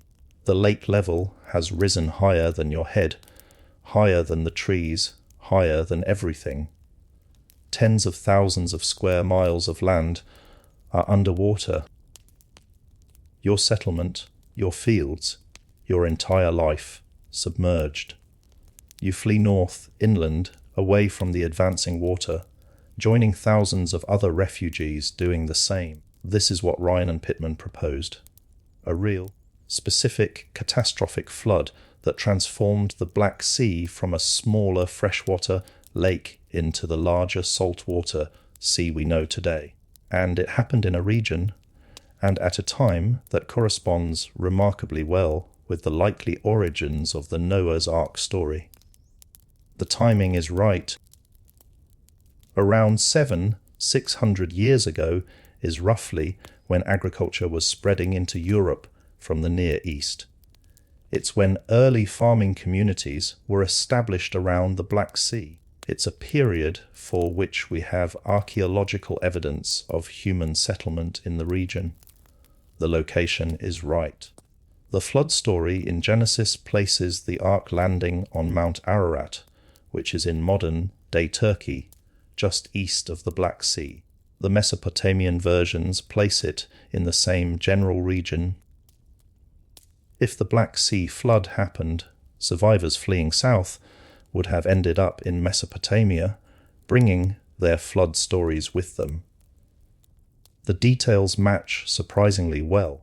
A catastrophic flood, water rising rapidly, people fleeing to higher ground, the transformation of an entire landscape. These are the exact elements described in the flood myths. not a global flood covering the entire Earth, but a regional catastrophe so complete that to the people experiencing it, it was their entire world flooding. But is it true? Did this really happen? The evidence is compelling, but not conclusive. And that's where it gets interesting. Ryan and Pittman based their theory on several lines of evidence. First, sediment cores from the Black Sea bottom showed a distinct layer marking when saltwater organisms replaced freshwater ones.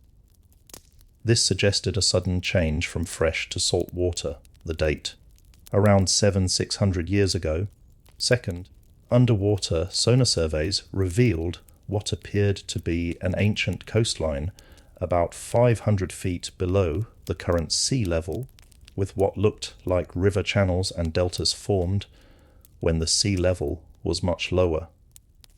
Third, the configuration of the Bosporus Strait showed evidence of massive erosion, consistent with a catastrophic breakthrough of water from the Mediterranean. Other scientists have questioned this interpretation.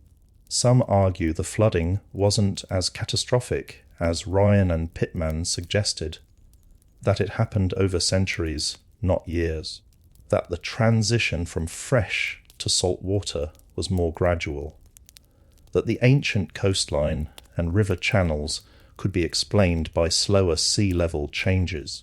But here's what's not disputed: the Black Sea did flood. The level did rise significantly after the Ice Age. Lands that were once inhabited are now underwater, and the transition from a freshwater lake to a saltwater sea did happen roughly around the time Ryan and Pittman suggest, even if the speed of that transition is debated. In 2000, a team including Robert Ballard, famous for finding the Titanic, used underwater robots to explore the Black Sea floor near the Turkish coast. They found what appeared to be ancient work timbers, the remains of structures, and other evidence of human habitation, all now over 300 feet underwater. Carbon dating of shells attached to these structures suggested they'd been submerged around 500 years ago. This is direct evidence that people were living in areas that are now deep underwater, that settlements existed on a shoreline that is now hundreds of feet below the surface, that something dramatic happened to put these settlements underwater. Whether it happened catastrophically over months or more, gradually over decades, the result is the same. Populations living around what is now the Black Sea watched their world flood. They saw the water rise. They saw their lands disappear. They fled, carrying with them the memory of that catastrophe. And where did they flee? Some went north into the steppes. Some went west into Europe. Some went east into Central Asia. And some went south through the Caucasus into Mesopotamia and the Near East, into the very regions where, a few thousand years later, the Epic of Gilgamesh would be written, where the biblical account of Noah would be recorded. Is this the origin of the Noah's Ark story?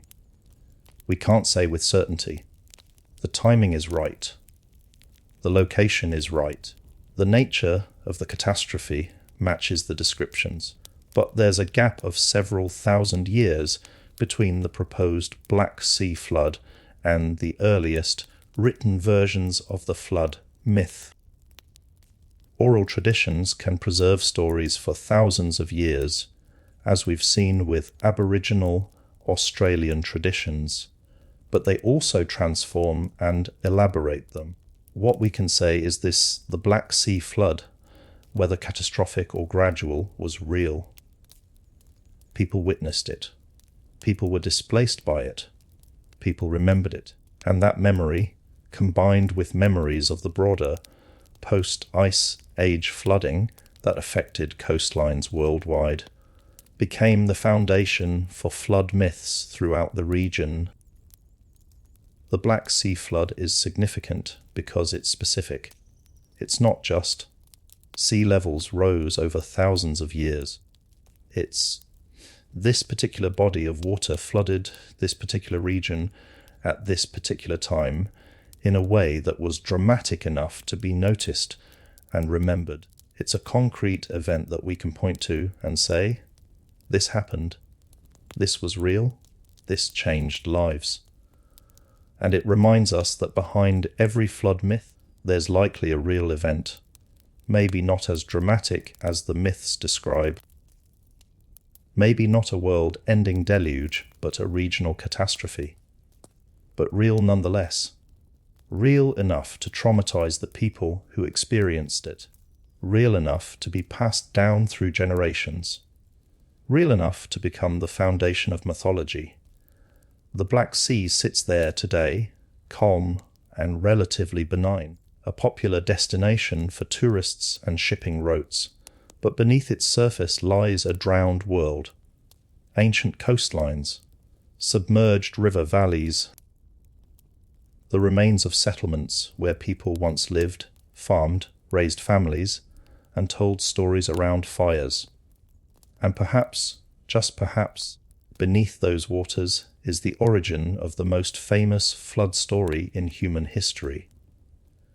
The story of a great deluge that destroyed the world. The story of a few who survived by building a boat and riding out the flood. The story of humanity starting over after the waters receded. Not a myth. A memory transformed by time and retelling, but rooted in real events experienced by real people. People who watched their world drown and made sure their descendants would remember. Made sure that even thousands of years later, we would know that once, long ago, the waters rose and the world was remade. We've talked a lot about rising seas, about ice melting, about coastlines moving and lands drowning. But there's another element to the great flood reality that's often overlooked, an element that appears in nearly every flood myth, an element that would have been just as dramatic and traumatic for the people experiencing it. Rain. The flood stories don't just describe rising waters, they describe rain, torrential, continuous, devastating rain. The biblical account says it rained for 40 days and 40 nights. The Mesopotamian versions describe 7 days and 7 nights of rain so intense that the gods themselves were frightened. Other cultures describe similar prolonged storms. And here's the thing, they weren't wrong. The climate changes that accompanied the end of the Ice Age didn't just cause the ice to melt and sea levels to rise. They fundamentally transformed global weather patterns. And that transformation brought rain, lots of rain, in places and amounts that would have been catastrophic for the people experiencing them. Let's talk about how climate works. When ice sheets melt, they don't just add water to the oceans. They change the entire global climate system. Ice sheets affect atmospheric circulation. They affect ocean currents. They affect temperature gradients. They affect where and when and how much it rains. During the Ice Age, global climate patterns were completely different from today. The massive ice sheets over North America and Europe deflected the jet stream southward. This changed where storms formed and where they travelled. Rainfall patterns were different. Deserts existed in places that are now wet. Wet regions existed in places that are now dry. As the ice sheets melted, these patterns shifted, dramatically, sometimes rapidly, and when climate patterns shift, some regions get much wetter while others get much drier. It's not a smooth, gradual process. It's chaotic, variable, and sometimes catastrophic. The younger Dryas period, that 1200-year cold snap we discussed earlier, is a perfect example. it wasn't just colder. Rainfall patterns changed dramatically. Some regions that had been relatively dry became much wetter. Others that had been wet became drier. Lakes rose and fell. Rivers changed course. Entire ecosystems transformed. Then, when the Younger Dryas ended around 600 years ago and temperatures shot up rapidly, the climate patterns shifted again, even more dramatically, and one of the most significant shifts was in rainfall. The monsoons intensified dramatically. Today, monsoons are seasonal wind patterns that bring heavy rains to tropical and subtropical regions. The Asian monsoon brings rain to India, Southeast Asia, and East Asia. The African monsoon brings rain to the Sahel region south of the Sahara. These monsoons are driven by temperature differences between land and ocean, and they're a crucial part of the climate system. During the Ice Age, the monsoons were weaker, reduced. The regions that today receive monsoon rains were much drier. The Sahara, which today is the world's largest hot desert, was even drier during the Ice Age, a arid wasteland largely uninhabitable by humans. But when the Ice Age ended, the monsoons intensified, suddenly, dramatically. Within decades or centuries, regions that had been semi-arid or desert became much wetter. And this transformation would have been experienced by humans as catastrophic flooding, not from the ocean, but from the sky. The African humid period is the most dramatic example. Starting around 500 years ago and lasting until about 500 years ago, North Africa was transformed by massively increased rainfall. The Sahara, today a desert, became a grassland. Rivers flowed where today there are dry wadis. Lakes formed where today there are salt pans. And people moved in, following the water and the game. At its peak, around 9,000 years ago, the Sahara was green. Not fully forested, but grassland savanna with scattered trees. Elephants, giraffes, hippos, and crocodiles lived there. Lakes dotted the landscape. Some of these lakes were massive. Lake Chad, for instance, covered an area larger than the Caspian Sea, making it one of the largest lakes on Earth at the time. And then around 500 years ago, the rains started failing. The African humid period ended, not gradually over thousands of years, but relatively rapidly over centuries. The Sahara dried out. The lakes shrank or disappeared. The rivers stopped flowing, and the people who had lived there for thousands of years had to leave. They migrated to the Nile Valley, where water was still reliable. They moved south into sub-Saharan Africa. They moved north to the Mediterranean coast. This drying left its mark on human culture. Ancient rock art in the Sahara shows people living with cattle, hunting wildlife, building boats, and fishing in lakes that no longer exist. These aren't myths or imagination. These are records of a green Sahara, a wet Sahara, a Sahara that seems impossible when you look at the desolate landscape today. But this is about rain and floods, so let's focus on the beginning of the African humid period, not its end. Around 500 years ago, as global temperatures rose and ice sheets began collapsing, the monsoons intensified. Rainfall in North Africa increased dramatically. Regions that had received perhaps 1 or 2 inches of rain per year suddenly received 10 or 20 inches. That's not just more rain. That's transformation. Imagine you're living in North Africa during this transition. Your people have adapted to semi-arid conditions. You know where the few reliable water sources are. You know how to survive on limited resources. Then the rains come. At first, it's a blessing.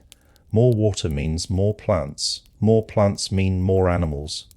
Life gets easier, but the rains keep coming, harder, more frequently. Dry wadis become rushing rivers. Low-lying areas become lakes. The landscape you knew is transforming before your eyes, and it's not just North Africa. Similar transformations happened across the tropics and subtropics as monsoon patterns intensified. The Middle East saw increased rainfall. India's monsoons strengthened. Southeast Asia got wetter. Central America's rainfall patterns changed. Everywhere, people adapted to ice age conditions were suddenly dealing with much wetter climates. For some, this was beneficial. For others, it was catastrophic, and for all of them, it was dramatic enough to remember, dramatic enough to pass down through generations, dramatic enough to become part of the flood narratives. The flood myths don't just mention rain in passing. They emphasize it. They describe it in detail. The intensity, the duration, the destruction it caused. This isn't coincidence. This is memory. Memory of a time when climate patterns shifted and rain came in amounts and intensity that people had never experienced before. There's another element to consider. When you combine dramatically increased rainfall with rapidly rising sea levels, you get catastrophic flooding even in areas that aren't coastal. Rivers flood when they receive more water than they can drain. When sea levels rise, the outlets of rivers effectively rise too, making it harder for rivers to drain into the ocean. The result is backing up of water inland. Floodplains expand, marshes form, lakes rise. Mesopotamia, that flat floodplain between the Tigris and Euphrates, would have been particularly vulnerable. It already floods regularly even today. Imagine what it would have been like when sea levels were rising, pushing saltwater up the river channels, while simultaneously rainfall increased and the rivers carried more water than ever before.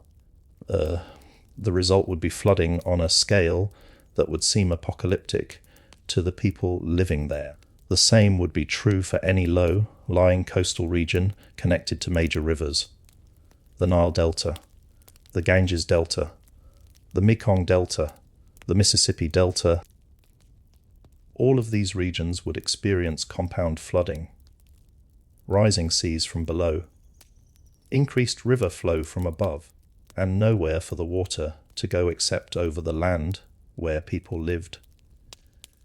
This is what the flood myths are describing. Not just one cause of flooding, but multiple causes happening simultaneously. Rising seas, melting ice, increased rainfall, rivers overflowing, lakes rising. All of it happening within time scales that made it visible and undeniable to the people experiencing it. And there's evidence for this in the geological record. Sediment layers showing periods of increased flooding. Pollen records showing shifts from dry, adapted to wet, adapted plant species. Erosion patterns showing periods of intense rainfall and flooding. Lake level records showing dramatic rises corresponding to the end of the Ice Age and the intensification of the monsoons. The science supports the stories. The timing matches, the locations match, the description of events matches. The flood myths aren't exaggerations or fantasies. Their accounts, however, transformed by oral tradition and cultural interpretation of real climate catastrophes that affected people across the globe. When we read that it rained for 40 days and 40 nights, we shouldn't dismiss it as impossible. We should recognize it as a description using the limited frame of reference available of a period of dramatically increased rainfall that lasted long enough to cause catastrophic flooding. Maybe it wasn't exactly 40 days. Maybe it was a season. Maybe it was multiple seasons over several years, but it was long enough and intense enough to be remembered as continuous, devastating rain. When we read that the floods covered mountains, we should recognize this as describing regions where rising lakes, overflowing rivers, and increased rainfall combined to flood valleys and low, lying areas to the point where only the high ground remained dry. To someone living in a flooded river valley, with water stretching to the horizon in every direction, and only distant mountains visible above the water, it would indeed seem like everything except the mountains was underwater. The flood myths, when we understand them in the context of actual climate change at the end of the Ice Age, become remarkably accurate. They describe rising waters. They describe intense rain. They describe landscape transformation. They describe people fleeing to high ground. They describe the world being remade by water. All of these things actually happened.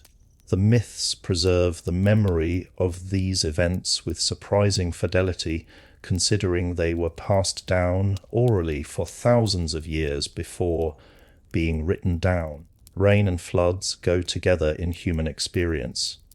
When we think of floods, we think of rain. Massive rain, continuous rain. Rain that doesn't stop until everything is underwater. And at the end of the Ice Age, as climate patterns shifted dramatically, that's exactly what happened in many regions. The rain came, in amounts people had never experienced, for durations that seemed endless.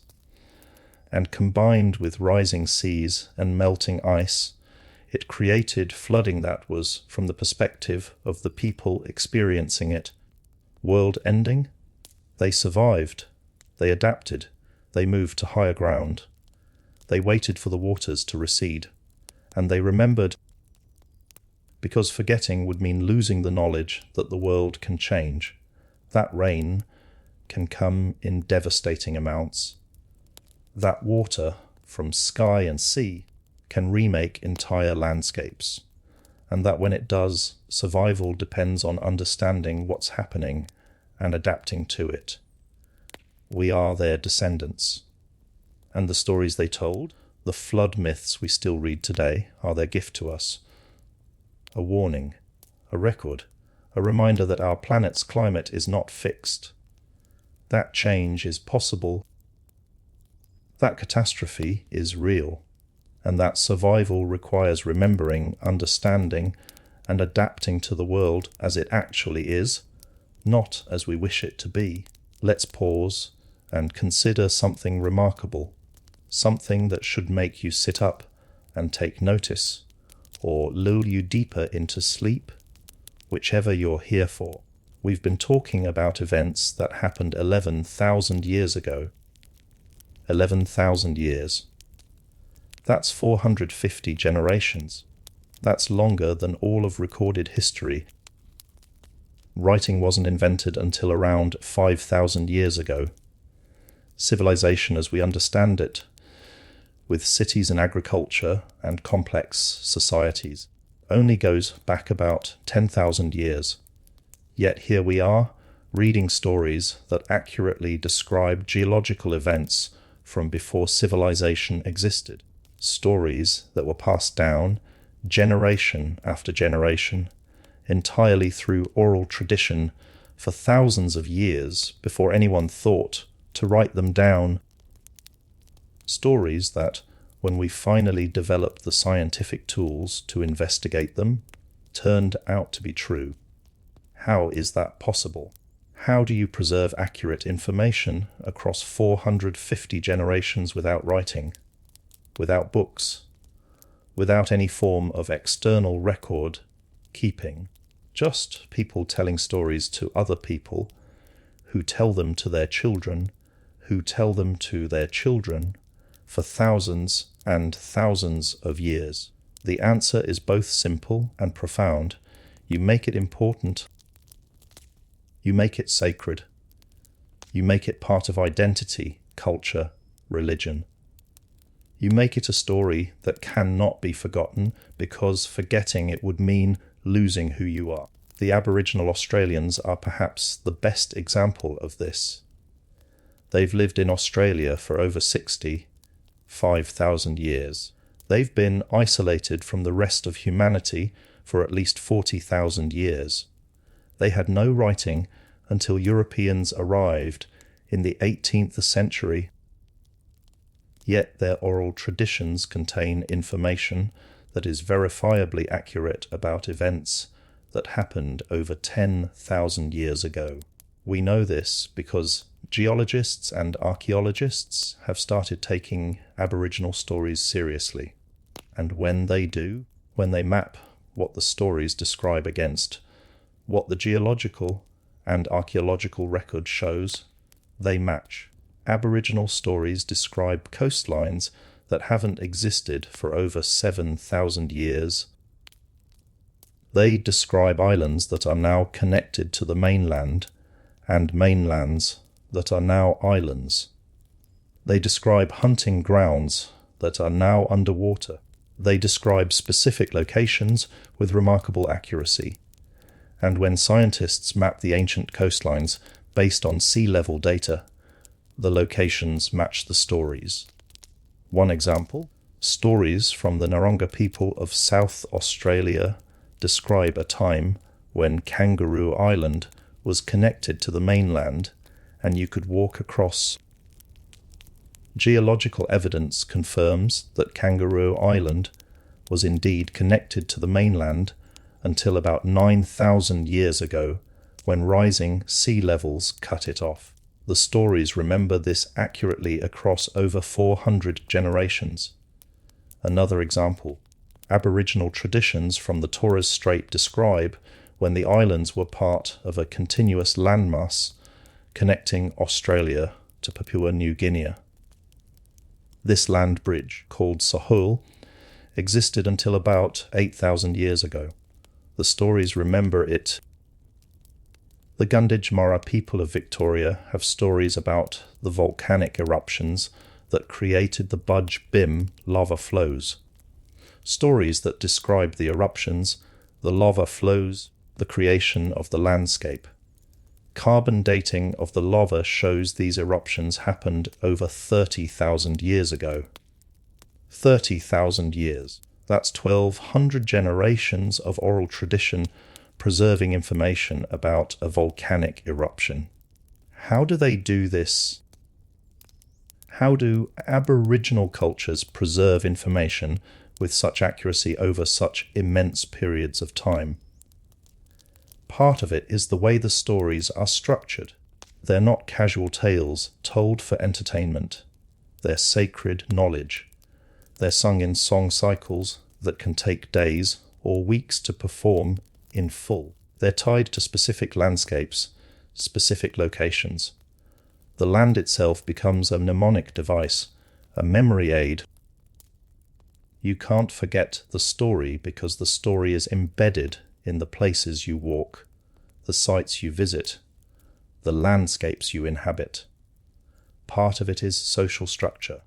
Knowledge holders, elders, are responsible for maintaining and passing on these stories. It's not casual transmission.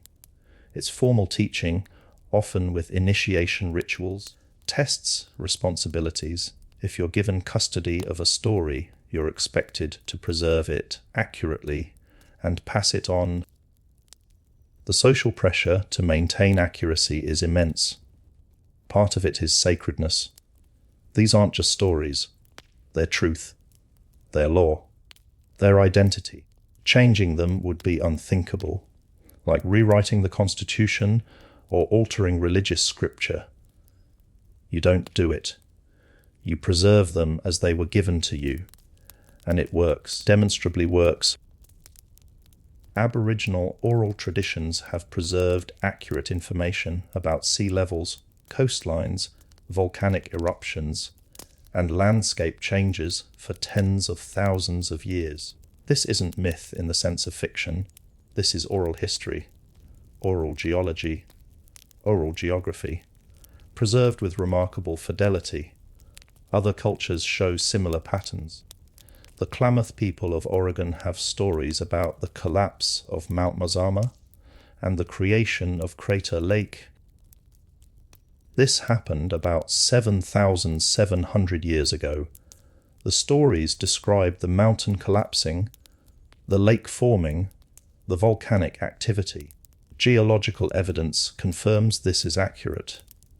Pacific island cultures have stories about islands that vanished, about lands that were connected but are now separated, about the sea rising, and when you map ancient sea levels and land connections, the stories match the geology. The Greeks have legends about ancient floods, but they also have something more specific. Stories about specific locations that were once above water but are now submerged. Stories about ports that had to be relocated because the sea was rising. Stories that, when investigated, turn out to describe real changes in sea level and coastline position. What we're seeing across cultures worldwide is that oral tradition, when properly maintained, can preserve a remarkably accurate information across timescales that seem impossible. Not perfectly accurate. The stories get elaborated, mythologized, sometimes confused or conflated. But the core information, the essential truth, remains. The flood myths are this kind of story. They're important enough, traumatic enough, foundational enough that they became central to cultural identity. They became the stories you had to tell your children. The stories that defined who you were and where you came from. And because they were that important, they were preserved. But let's think about what this means for the people doing the preserving. Imagine you're living 200 generations after the Great Floods, 5,000 years after sea levels stabilized. The world you know has been stable your entire life, your grandparents' entire lives, their grandparents' entire lives, going back further than anyone can count. Yet you still tell the flood stories. You tell them because your parents told them to you, because they were told by their parents, because these stories are important, sacred, true, but you've never experienced anything like what they describe. You've never seen the sea rise. You've never seen land drown. You've never experienced rain that doesn't stop or floods that cover mountains. So it would be natural to embellish, to make it more dramatic, to add elements that make it a better story. Boats and animals and rainbows and gods and specific numbers. The core truth remains, but the details get elaborated. This is what we see in the written flood myths. The essential elements are accurate. Waters rose, lands drowned, rain fell in catastrophic amounts. People fled to high ground, a few survived. The world was remade. All of these core elements are geologically and archaeologically verified. But the details have been elaborated. The flood didn't literally cover the entire earth. But to someone living in a flooded river valley, their entire world was underwater. The rain didn't literally fall for exactly 40 days, but it fell for long enough, intensely enough, catastrophically enough that 40 days and 40 nights captures the experience of relentless, devastating rainfall. The stories aren't wrong. They're accurate descriptions using the framework and language available, and the fact that they were preserved at all, that we're still reading them thousands of years later, is a testament to how important they were to the people who experienced them and the people who inherited the memory. But here's what should really make you pause. These stories weren't just preserved in one culture, they were preserved in hundreds of cultures.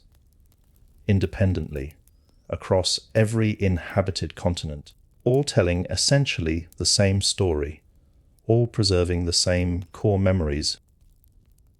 That's not coincidence. That's not cultural borrowing. That's hundreds of independent oral traditions all preserving memories of the same real events. Events dramatic enough, traumatic enough, world, changing enough that every culture that experienced them made sure their descendants would remember. This is perhaps the most powerful evidence that the great floods were real, not the geological evidence, as convincing as that is, not the archaeological evidence of drowned settlements, not the ice core records or sediment samples, but the fact that cultures that had no contact with each other, separated by oceans and thousands of miles, all remembered the same events, all told the same story, all preserved the same truth. Oral tradition, it turns out, is far more powerful and accurate than we gave it credit for. Modern society, with our writing and recording and internet and unlimited information storage, tends to dismiss oral tradition as unreliable, as prone to error and elaboration, as fundamentally inferior to written records. But the flood myths prove otherwise. They prove that oral tradition, when maintained properly, can preserve accurate information across time scales that seem impossible. They prove that our ancestors weren't primitive or unreliable.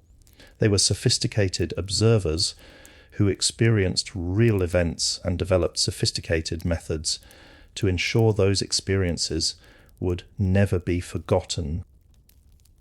Every time someone reads the flood myths and dismisses them as primitive fiction, they're wrong. Every time someone claims these are just made up stories to explain natural phenomena, they're missing the truth. These are oral history, oral geology, oral climatology, passed down across 450 generations because the events they describe were too important to forget. We are the inheritors of this memory.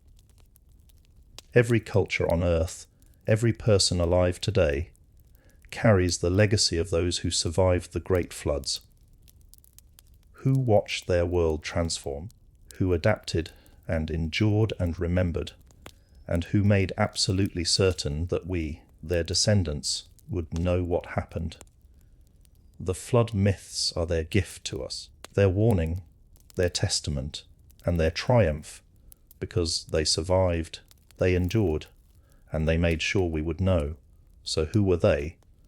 The survivors, the ones who watched their world drown and somehow endured, the ones who became the ancestors of everyone alive today. What kind of people survive the end of the world? The answer might surprise you, because they weren't special. They weren't chosen. They weren't stronger or smarter or more deserving than those who didn't make it. They were just people. People who happened to be in the right place at the right time. People who made the right choices. People who adapted when adaptation was the only option. Let's think about what it actually took to survive the great floods. What skills? What knowledge? What sheer stubbornness and determination? First, you had to recognize that something was changing, that the waters were rising and weren't going to stop. This sounds obvious, but think about it. If you've lived your entire life in one place, if your parents and grandparents lived there, if it's always been safe and dry and stable, why would you leave? Why would you abandon your home, your fields, your settlements based on a gradual change that's barely noticeable year to year? The survivors were the ones who noticed, who paid attention, who understood that the trend wasn't going to reverse, who made the difficult decision to move inland, to higher ground, before it was too late. Second, you had to be mobile. Hunter-gatherers had an advantage here. They were used to moving, used to adapting to changing conditions, used to finding new food sources, new territories, new resources. If your entire life is based on permanent agriculture, on fields you've cultivated for generations, on houses built to last, moving is devastating. You lose everything. But if you're a hunter-gatherer, you're already adapted to mobility. You follow the game. You move seasonally. You know how to survive in different environments. When the floods came, hunter-gatherer populations could retreat relatively easily. Pack up. Move inland. Find new territories. Keep going. Agricultural populations had a harder time. They were tied to their land. When that land drowned, they faced catastrophe. Some adapted. Some moved. Some probably didn't make it. Third, you needed knowledge. Knowledge of the landscape. Knowledge of where the high ground was. Knowledge of alternative food sources. Knowledge of how to survive in new environments when your traditional territory was underwater. This is where oral tradition becomes crucial not just for remembering but for surviving. The stories your elders told about the land, about mountains and rivers and safe places, about where to go when disaster strikes, that knowledge could mean the difference between life and death. Fourth, you needed community. Lone individuals don't survive catastrophes. Groups do. Families, tribes, communities that work together, share resources, support each other. The flood survivors were almost certainly groups, not individuals. Groups that made collective decisions. Groups that helped the young and old. Groups that pooled knowledge and resources. The flood myths reflect this. They almost always describe a family or small group surviving together. Noah and his family, Utnapishtim and his family, Deucalion and Pera, Manu and his family. The stories remember that survival was collective, not individual. Fifth, you needed luck. Let's be honest about this. Plenty of smart, capable, adaptable people didn't make it. They were in the wrong place. They made one wrong decision. They faced one challenge too many. Survival in catastrophic circumstances always involves an element of chance. The survivors were lucky. Lucky to be far enough inland. Lucky to recognize the danger early enough. Lucky to have the resources to move. Lucky to avoid the Storega, tsunami, or other sudden catastrophes. Lucky that their children survived. Lucky that they found new territories that could support them. Now let's think about the scale. We're talking about thousands of years of gradual flooding punctuated by rapid pulses. Multiple generations living through change. This wasn't a single catastrophic event you either survived or didn't. This was a long, grinding transformation that required sustained adaptation over centuries. Your ancestors survived. Your grandparents survived. You're surviving. But the world keeps changing. The water keeps rising. The coastline keeps moving. Every generation has to adapt a little more, move a little further inland, adjust to new conditions. This isn't a crisis. This is the new normal. This is just what life is now. That's what the survivors endured. Not a single flood they rode out in a boat, but generations of persistent change, generations of adaptation, generations of watching the world transform and finding ways to keep going. And they did more than just survive. They passed on knowledge. They told the stories. They made sure their descendants would remember and understand what had happened. Because they knew this knowledge was important, that understanding the past was crucial for surviving the future. The genetic evidence tells us something fascinating about the survivors. When we sequence DNA from people around the world, we can trace lineages back through time. We can identify periods when populations expanded or contracted. We can see the bottlenecks, the times when only a small number of people survived to become the ancestors of later, larger populations. And we see a bottleneck corresponding to the end of the last ice age. Not a severe bottleneck like the Toba eruption 70,000 years ago, which nearly wiped out humanity, but a definite constriction, a period when populations were smaller, when mortality was higher, when survival was harder. The survivors got through that bottleneck. They endured the floods, the climate change, the transformation of their world, and then they thrived. Populations expanded. People spread into new territories, including the lands that emerged as sea levels stabilized. Technologies improved. Cultures developed. The survivors didn't just survive. They flourished. Who were they specifically? We can make some educated guesses based on where flood myths are strongest and where we find evidence of continuous occupation through the flooding period. Populations in mountainous regions had advantages. Mountains meant high ground was accessible, meant refugia, safe places above the rising waters. Populations in the Zagros Mountains of Iran, the highlands of Ethiopia, the Andes, the Himalayas, all had places to retreat as lowlands flooded. Populations in the interior of continents, far from coasts, were less affected by rising seas, though they still dealt with changing rainfall and river flooding.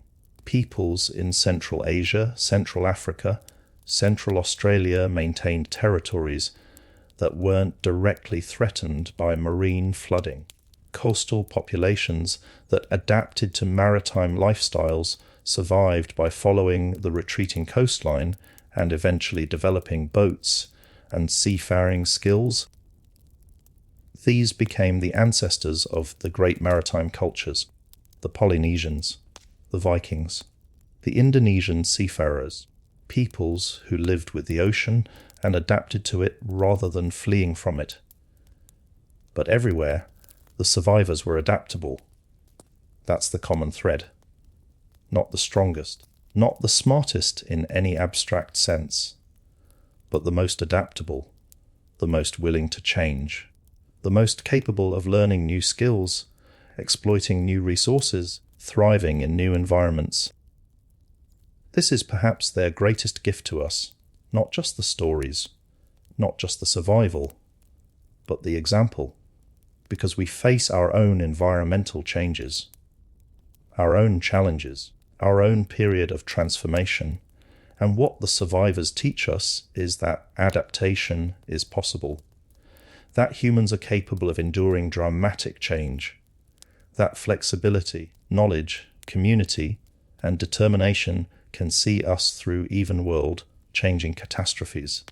They survived the great floods, survived watching their world transform, survived losing the lands their ancestors had inhabited for thousands of years, survived and adapted and thrived and made sure we would know their story. Every person alive today descends from them, from the ones who noticed, who moved, who adapted, who endured, who remembered. We are all flood survivors, all carriers of that legacy, all proof that humanity can survive catastrophic environmental change. And that's important to remember, because environmental change didn't end when sea levels stabilized 6,000 years ago. It's ongoing.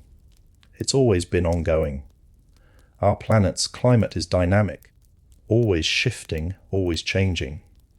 And humanity's story is one of adapting to those changes, surviving them, and passing on knowledge to help future generations do the same. The flood survivors weren't superhuman, they were just human.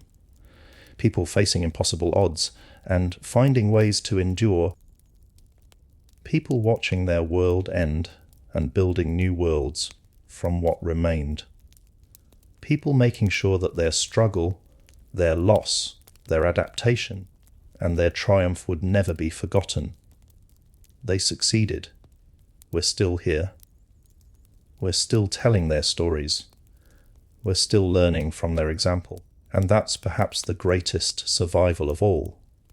Not just genetic survival, though that matters, but cultural survival, the survival of knowledge, the survival of memory, the survival of the understanding that we can endure. The great floods didn't break humanity. They shaped us, made us more adaptable, more resilient, more aware that our world can change and that we must change with it. The survivors gave us that awareness, that resilience, that determination. We are their children, and we carry forward everything they learned, everything they endured, everything they became. The waters may have risen, the world may have transformed, but humanity endured. We endured, and we're still here, still adapting, still surviving, just like they did. There's one more connection we need to explore, one more way the great floods shaped human history, because something remarkable happened right after the floods ended, something that changed humanity forever, something that led directly to civilization as we know it, agriculture. For over 200,000 years, humans were hunter-gatherers. We followed game. We gathered plants. We moved seasonally. We lived in small, mobile groups. That was the human way of life. The only way of life for 200 millennia. Then, starting around 11,000 years ago, right as the floods were ending and sea levels were stabilizing, humans in multiple locations around the world independently began domesticating plants and animals. They started farming, and within a few thousand years, agriculture had spread across much of the globe. This transition from hunting and gathering to farming is called the Agricultural Revolution, or the Neolithic Revolution, and it's one of the most important transformations in human history. It led to permanent settlements, to population growth, to complex societies, to cities, to writing, to civilization. But here's the question that's puzzled archaeologists and historians for decades. Why? Why did humans, after 200,000 years of successful hunter-gathering, suddenly start farming? And why did it happen in multiple places at roughly the same time? The floods might be the answer. Let's think about the timing. The agricultural revolution began around 10,000 to 11,000 years ago in the Fertile Crescent, the region spanning modern-day Iraq, Syria, Turkey, and the Levant. That's right after Meltwater Pulse 1b, right as sea levels were stabilizing, right as the period of catastrophic environmental change was ending. Similar agricultural development happened in other regions at roughly the same time. China saw rice and millet domestication around 9,000 years ago. The Americas saw maize, beans and squash domestication starting around 9,000 to 10,000 years ago. New Guinea had agriculture by 10,000 years ago. Sub-Saharan Africa by 5,000 years ago. All of these developments happened after the floods. After the world had been transformed by water. After human populations had been displaced, concentrated, and forced to adapt. And that might not be coincidence. Here's one theory. As coastal lands flooded and populations were pushed inland, people were concentrated into smaller areas. Population density increased. Competition for resources increased. The easy, abundant hunting grounds of the late Ice Age were either underwater or occupied. People had to find new ways to feed themselves. Wild grains were abundant in places like the Fertile Crescent. People had been gathering them for thousands of years. But when population pressure increased, when hunting became less reliable, when people needed more food from less space, they started managing these plants more intensively, planting them, selecting the best seeds, protecting them from animals. Eventually, they were farming. Another theory focuses on climate stability. During the Ice Age and the deglaciation, climate was chaotic. Wild swings in temperature and rainfall, droughts followed by floods, conditions that made farming risky or impossible. But once sea levels stabilized around 6,000 to 7,000 years ago, climate became more predictable. The seasons were reliable. Rainfall patterns were consistent. For the first time in thousands of years, you could plant a crop with reasonable confidence it would grow. A third theory suggests that agriculture might have started before the floods, but was confined to areas that are now underwater. Remember Sundaland, the drowned subcontinent of Southeast Asia. What if people there had developed early agriculture, managing plants and animals in ways that would look like farming? When Sundaland flooded and populations dispersed, they might have taken those techniques with them. Agriculture wouldn't be a sudden invention. It would be an older practice spreading from a now drowned source. This is speculative. We have no direct evidence for pre-flood agriculture because any evidence would be underwater.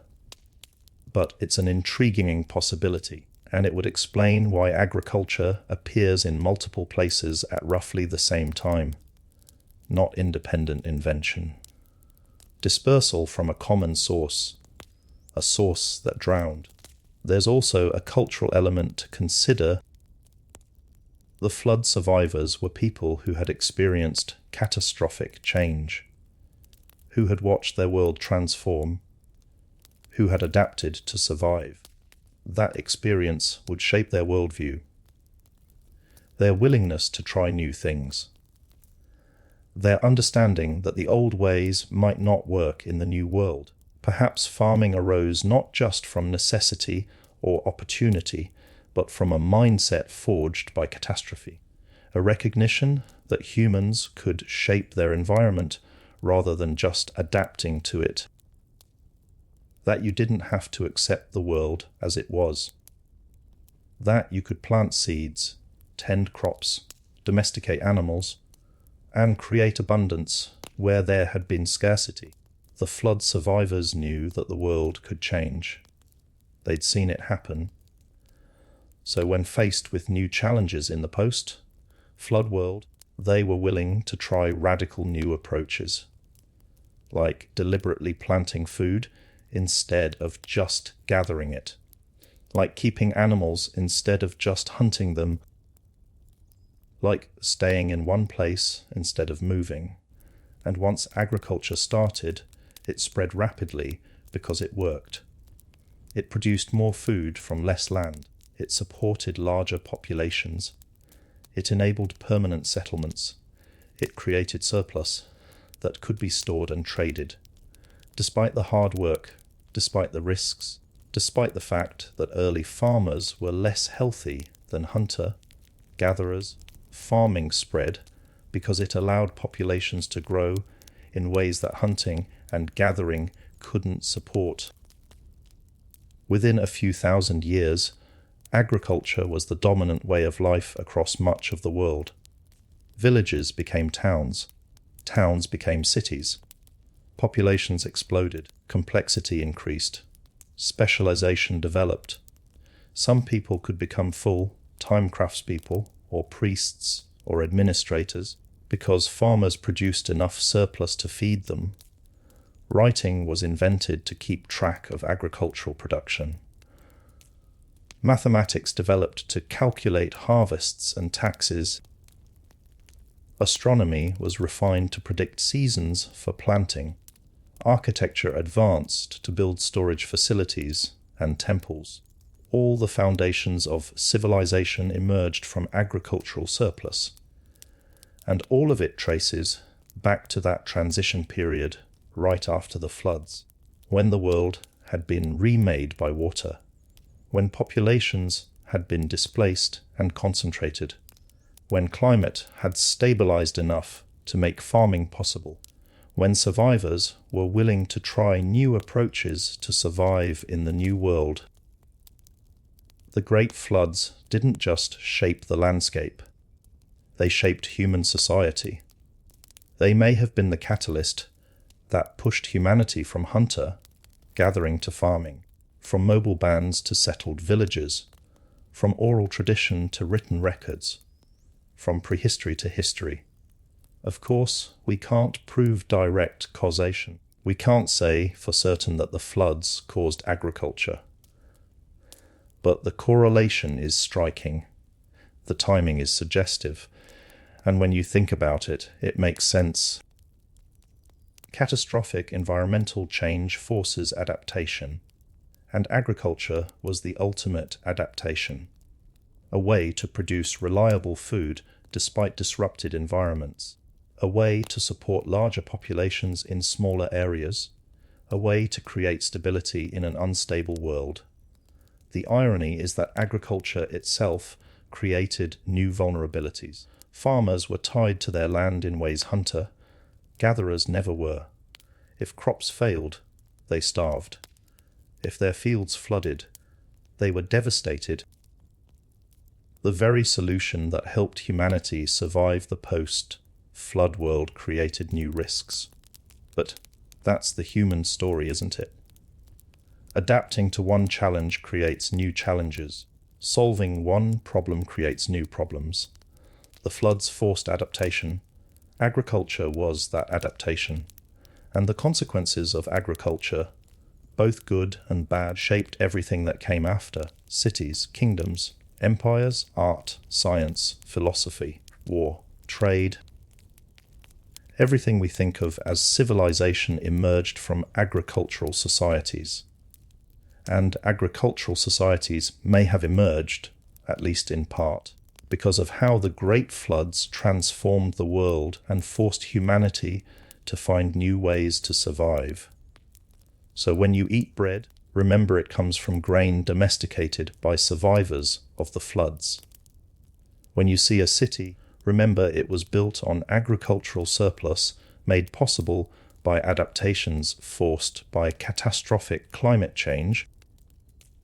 When you read written words, remember writing was invented to manage the agricultural production that fed post-flood civilizations. The floods are still with us, not as water, but as consequences, as adaptations, as the foundation of everything that came after. We live in a world shaped by how our ancestors responded to catastrophe, by the choices they made, by the solutions they developed, by their determination to survive and thrive despite watching their world drown. And that legacy continues. We face our own environmental changes, our own challenges, our own need to adapt, and just like our ancestors, we'll find ways, we'll innovate, we'll adapt, we'll survive, because that's what humans do. That's what the flood survivors taught us. Change is inevitable. Adaptation is essential, and humanity endures. We can't talk about great floods and drowned lands without addressing the elephant in the room. Or rather, the island that isn't in the room, because, according to legend, it sank beneath the waves thousands of years ago, Atlantis. The story comes from Plato, the Greek philosopher, writing around 360 BCE. In two of his dialogues, Timaeus and Critias, he describes Atlantis as a powerful island civilization that existed 9,000 years before his time. It was larger than Libya and Asia combined. It had a sophisticated culture, advanced technology, and military might. It controlled much of the Mediterranean, and then, in a single day and night, it was destroyed by earthquakes and floods and sank beneath the ocean, never to be seen again. For over 2,000 years, people have argued about whether Atlantis was real. Was it a historical place that actually existed? Was it fiction, a philosophical allegory Plato invented to make a point? Or was it something in between? A story based on real events, but elaborated and mythologized? After everything we've discussed about drowned lands and rising seas and civilizations lost to the floods, you might be wondering, could Atlantis be real? Could it be one of the lands that actually drowned when sea levels rose? The short answer is probably not in the way Plato described it. But the interesting answer is Atlantis might be a memory, however distorted, of real places that really drowned. Let's start with why Plato's Atlantis probably didn't exist as he described it. The timeline doesn't work. Plato places Atlantis 9,000 years before his time, which would be around 400 BCE, or about 11,400 years ago. That's right in the middle of the period we've been discussing. Right when sea levels were rising rapidly. But Plato describes Atlantis as a sophisticated civilization with cities, agriculture, metallurgy, architecture, and a powerful navy. All things that, according to our archaeological evidence, didn't exist anywhere in the world at that time. Civilization, in that sense, didn't emerge until after the floods, not during them. The oldest cities we know of date to around 7,000 BCE at the earliest. Writing wasn't invented until around 200 BCE, so an advanced civilization with cities and ships and armies existing in 400 BCE. That doesn't match what we know about human development during that period. Also, Plato places Atlantis beyond the Pillars of Hercules, which we understand as the Strait of Gibraltar, in the Atlantic Ocean. And while sea levels did rise dramatically, there's no geological evidence for a large island in the Atlantic that sank 11,000 years ago. The ocean floor shows no signs of recent subsidence in the right location and time frame. But here's where it gets interesting. What if Plato got the details wrong, but the core memory was real? What if Atlantis is a distorted story about actual lands that actually drowned, but the details got mixed up, elaborated, and confused over thousands of years of oral tradition before Plato wrote it down? Let's consider the possibilities. Doggerland could be part of the Atlantis story, a large landmass that connected Britain to Europe, inhabited for thousands of years, eventually flooded and destroyed, with the final blow possibly coming from the Storegga tsunami. That's a land that actually sank, that actually disappeared beneath the waves, that people actually lived on and lost. Sundaland is an even better candidate, a massive subcontinent, twice the size of India, with potentially large populations and possibly sophisticated cultures. It drowned over thousands of years as sea levels rose. If populations there had developed advanced technologies, cultures, and social organization, their descendants might have carried stories of that lost homeland for thousands of years. The Black Sea flood is another possibility, a catastrophic flooding event that turned a freshwater lake into a saltwater sea and drowned the lands around it. Sophisticated enough to have left a lasting impression, specific enough to be remembered, dramatic enough to become legendary. Or perhaps Atlantis is a composite, a story that combines memories of multiple drowned lands into a single legendary island. Doggerland, Sundaland, the Black Sea, the Persian Gulf, coastal plains off Greece, and the Mediterranean. All of these places actually flooded. All of them were actually lost, and stories of all of them might have been passed down, combined, and eventually written down by Plato as the story of Atlantis. There's also a theory that Atlantis might be based on the Minoan civilization on the island of Thera, also known as Santorini. Around 1600 BCE, the island experienced a massive volcanic eruption and partial collapse. The Minoan civilization, which was sophisticated and powerful, was devastated. The island was partially destroyed. Tsunamis from the eruption hit coastlines across the Mediterranean. This event would have been remembered. Stories of a powerful island civilization destroyed in a single catastrophic event would have been passed down. Plato, writing 1,000 years later, might have incorporated these stories into his Atlantis tale, adding the 9,000-year timeline to make it seem more ancient and legendary. The point is this: whether or not a place literally called Atlantis existed, Plato's story resonates because it captures real human experiences. The experience of watching land disappear, the experience of civilizations being destroyed by natural disasters, the experience of survivors carrying memories of lost homelands. Atlantis is powerful as a story because it reflects the reality that lands do sink, civilizations do disappear, the world can be transformed by water. These aren't fantasies. These are things that actually happen to real people.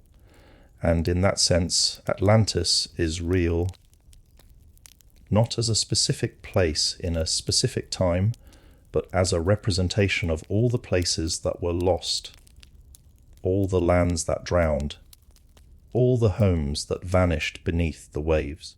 Plato gave it a name and a story, but the underlying truth that the floods were real and lands were lost, that's not fiction. The search for Atlantis has captivated people for millennia. Hundreds of locations have been proposed. Underwater ruins have been investigated. Theories have been developed and debated and refined.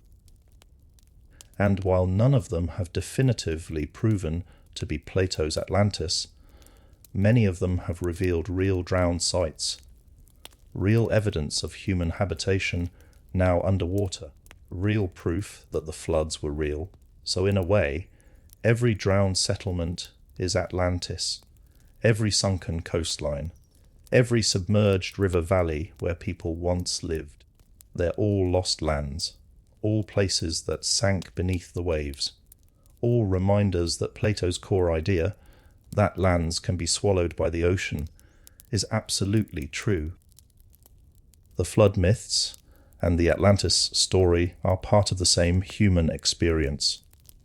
The experience of environmental catastrophe, the experience of loss, the experience of surviving and remembering. The specific details might be wrong or elaborated or confused, but the essential truth remains. The waters rose, lands drowned, people lost their homes. Survivors told the story, and we're still telling it today. So is Atlantis real?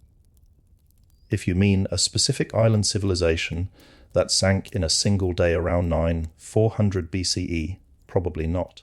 But if you mean the idea that advanced societies existed on lands that are now underwater, that catastrophic flooding destroyed places where people lived, that memories of those losses were preserved in stories and legends, then yes.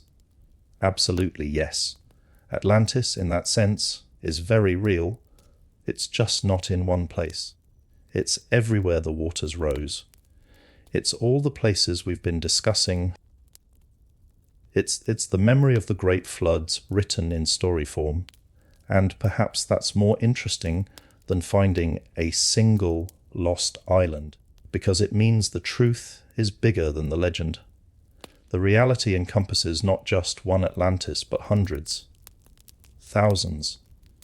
Every coastline that drowned, every valley that flooded, every home that was abandoned as the waters rose, all of them are Atlantis. All of them are the lost lands. All of them are proof that the ancient stories, however elaborated, were rooted in real events that shaped human history. So the next time someone dismisses Atlantis as pure fiction, remember that behind the legend is likely a real memory, a memory of catastrophic flooding, a memory of lost lands, a memory of civilizations that watched their world disappear beneath the waves. The details might be mythical, but the core truth is geological. The floods were real, the losses were real, and the memory of them, preserved in stories like Atlantis, is perhaps humanity's most enduring testimony to the power of catastrophe and the importance of remembering. Let's step back, take a breath, and look at the complete picture. Because we've covered a lot of ground, walked through a lot of evidence, visited many drowned lands. Now it's time to see how it all fits together, to understand what actually happened and why it matters. Here's the story, as complete as we can make it with current evidence. 20,000 years ago, Earth was in the grip of an ice age. Massive ice sheets covered North America, Europe, and parts of Asia. Some of these ice sheets were over 2 miles thick. So much water was locked up in ice that global sea levels were 400 feet lower than today. Coastlines extended far beyond where they are now. Lands that are now underwater were dry, inhabited, alive with plants and animals and people. Humans during this time were hunter-gatherers. Small mobile groups following game, gathering plants, adapting to the harsh conditions of the Ice Age world. They lived on coastal plains that no longer exist, in river valleys now submerged, on land bridges connecting what are now separate continents and islands. They didn't know they were living in an ice age. This was just the world, the only world anyone had ever known. Then, around 19,000 years ago, the ice started melting. Not uniformly, not smoothly, but in fits and starts, periods of rapid warming alternating with cold snaps, the Lelling Allard warm period. Then the younger Dryas cold snap. Then the final dramatic warming around 11,600 years ago. As the ice melted, the water went into the oceans. Sea levels rose. Not all at once, not at a steady rate, but in pulses, periods of gradual rise punctuated by rapid surges. Meltwater Pulse 1A around 14,600 years ago, Meltwater Pulse 1B around 11,600 years ago.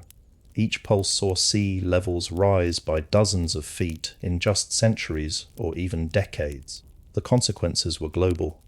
Coastlines moved inland, not just a little, hundreds of miles in some places. Entire landscapes where people had lived for thousands of generations disappeared beneath the waves. The Persian Gulf formed.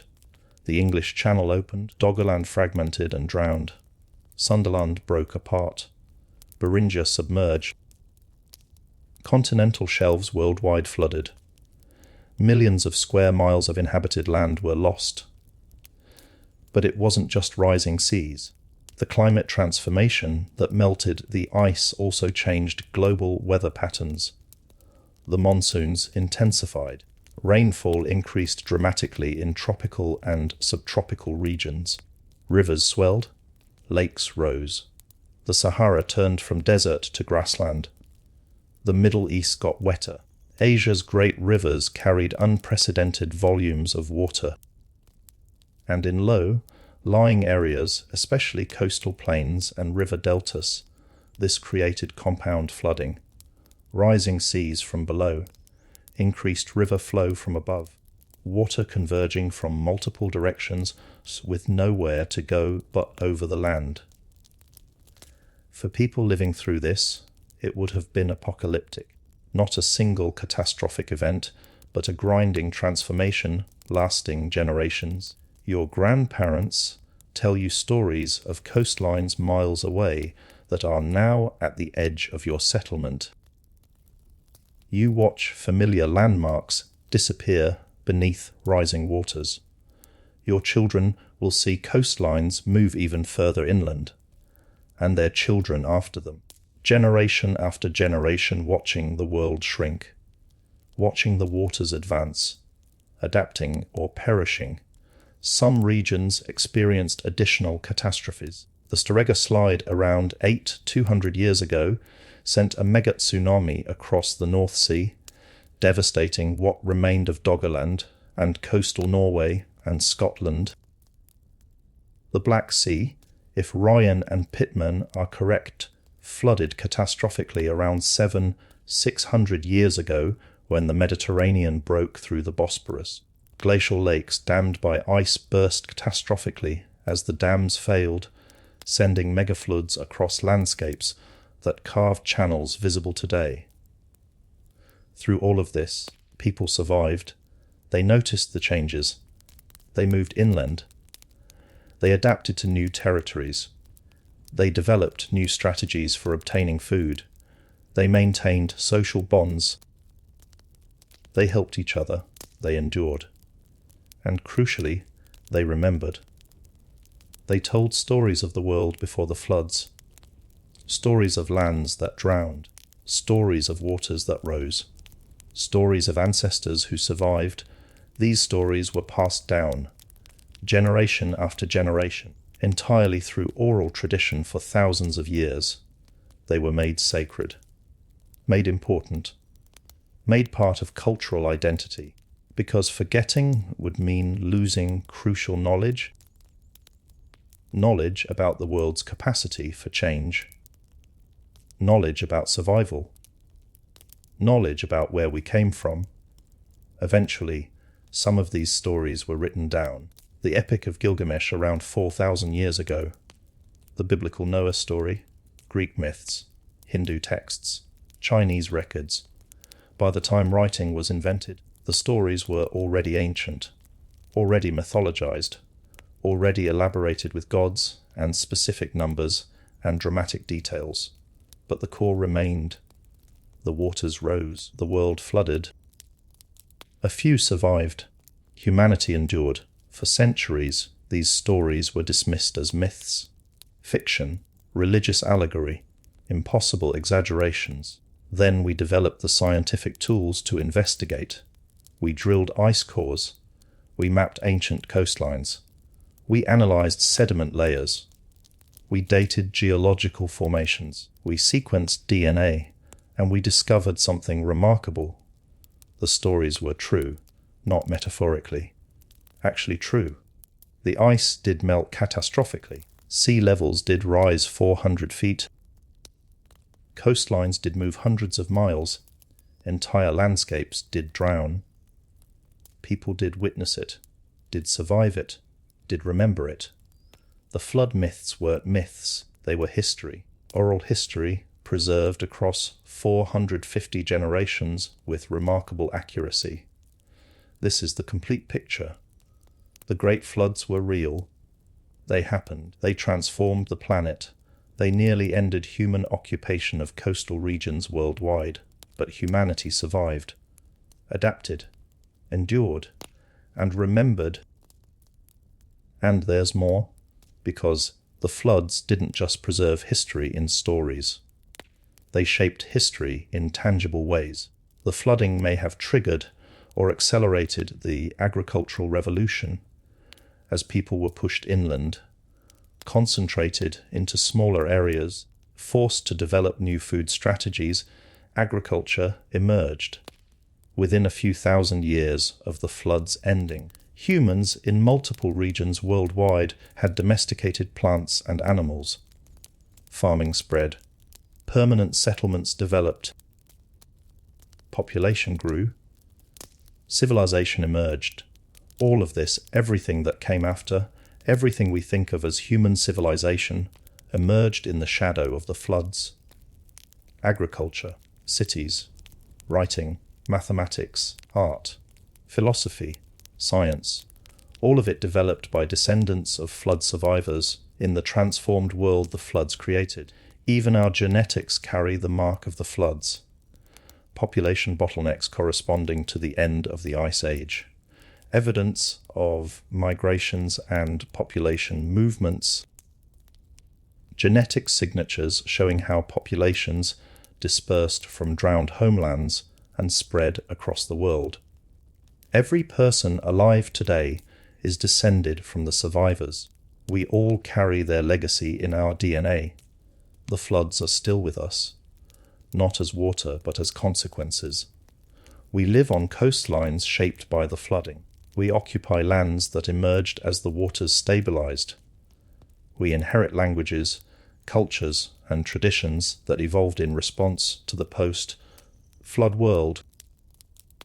We tell stories, including stories about floods, because storytelling was how our ancestors preserved crucial knowledge, and we face challenges that echo those of the flood survivors: environmental change, climate transformation, rising seas, the need to adapt, the importance of remembering, the recognition that the world is not fixed, that catastrophic change is possible, that survival requires flexibility and knowledge and community.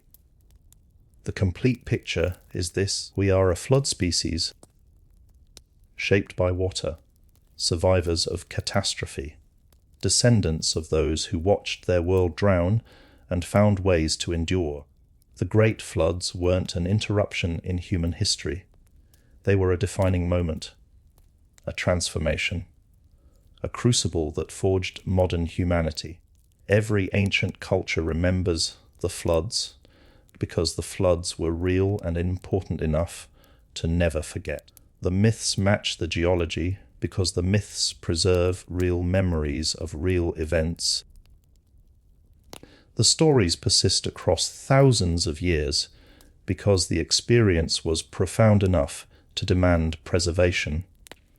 And we should pay attention to those stories because they teach us that change is possible, that catastrophe can happen, that the world we know can be transformed, but also that adaptation is possible, that survival is achievable, that humanity can endure even world-changing events if we're observant, flexible, cooperative, and willing to learn. The flood survivors didn't have writing or science or technology. They had observation, knowledge, community, stories, and that was enough. They survived. They adapted. They thrived. They built new worlds on the ruins of drowned ones. They became the ancestors of everyone alive today. They made sure we would know what happened. And we do. Finally, after thousands of years of dismissing their stories as myths, we understand. We know. The great floods were real. And that knowledge, that understanding, is perhaps the ultimate vindication of oral tradition, of ancient wisdom, of the power of storytelling to preserve truth across inconceivable spans of time. Our ancestors weren't primitive. They weren't unreliable. They were sophisticated observers who experienced real events and developed sophisticated methods to ensure those events would never be forgotten. We owe them. We owe them recognition. We owe them respect. We owe them acknowledgement that they were telling the truth, and we owe them the continuation of their legacy.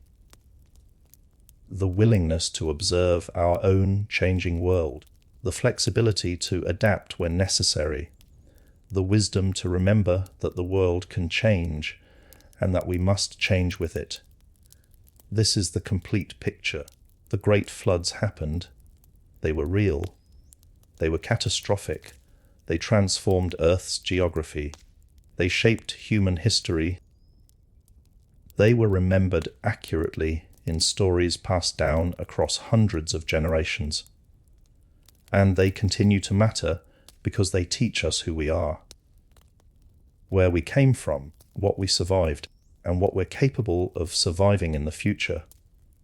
The waters rose, the world drowned, humanity endured, and the story was preserved. That's the complete picture. That's the great flood reality. And it's not a myth. It's our history. Think about your ancestors, not your great-grandparents or even your great-great-grandparents. Go back further, 450 generations, back through thousands of years of history, back before writing, before cities, before civilization, back to when the ice was melting and the waters were rising and the world was transforming. Those people are your ancestors, literally, biologically, genetically. Everyone alive today, all 8 billion of us, descends from the people who lived through the great floods, who watched coastlines move, who fled rising waters, who adapted to a world remade by water. We are all, every single one of us, descendants of flood survivors. Let that sink in for a moment. The people we've been talking about, the ones who experienced these catastrophic events, the ones who remembered and told stories and passed down knowledge. They're not ancient strangers. They're your direct ancestors. Their DNA is your DNA. Their experiences shaped the genetics, cultures, and civilizations you inherited. Their struggles made your existence possible. When you read the flood myths, you're reading your family history. When you learn about Doggerland or Sundaland or the Black Sea flood, you're learning about places where your ancestors might have lived, where they might have thrived, where they might have lost everything, where they survived despite impossible odds. This isn't abstract history. This is personal. This is your story. Because you wouldn't exist if they hadn't survived, if they hadn't noticed the waters rising, if they hadn't moved inland, if they hadn't adapted, if they hadn't endured. Every choice they made, every adaptation they achieved, every challenge they overcame, it all led to you. Think about what that means. Your existence is proof of their success. You are living evidence that adaptation works, that survival is possible, that humanity can endure catastrophic environmental change. Every breath you take, every thought you think, every action you perform, it's all possible because they made it through. And you carry their legacy in specific, measurable ways. Your DNA contains markers from populations that went through the end of Ice Age bottleneck. Your mitochondrial DNA, if you're female, traces back through an unbroken line of mothers to women who watched the floods. Your Y chromosome, if you're male, traces back through fathers who endured the transformation. The genetic diversity we see in modern populations reflects the migrations, the dispersals, the adaptations that happened during and after the flooding period. Your language might carry echoes of the floods. If you speak an Indo-European language, it descends from populations that moved across Eurasia during and after the flooding period. If you speak a Sino-Tibetan language, similar story. Austronesian languages spread from Southeast Asia, possibly from populations dispersing from drowned Sundaland. Every language family shows signs of expansion and dispersal from specific regions during the post-flood period. The cultures you inherit, the traditions you practice, the stories you tell, they all evolved in the post-flood world. Agricultural practices, architectural styles, religious beliefs, philosophical traditions, art forms, all of them developed by descendants of flood survivors adapting to the transformed world. You are living within cultural frameworks created by people responding to the floods and their consequences. Even the foods you eat connect you to the floods. The grains we cultivate, the animals we domesticate, they were developed in the centuries after the floods by populations adapting to new conditions. Wheat, rice, corn, cattle, pigs, chickens, all domesticated in the aftermath of the floods. Every meal you eat continues agricultural traditions that began when the floods forced new survival strategies. The cities you live in, if you live in a city, they exist because agriculture created surplus, which was developed after the floods, possibly because the floods forced it. The technologies you use, from writing to mathematics to engineering, they all trace back to civilizations that emerged in the post-flood world. You are the beneficiary of thousands of years of development that started with flood survivors figuring out how to live in a transformed world. But it's not just genetic and cultural inheritance. There's something deeper, something psychological, something about resilience and adaptation that might be wired into humanity because of what our ancestors endured. We are a species that can adapt. That's our superpower.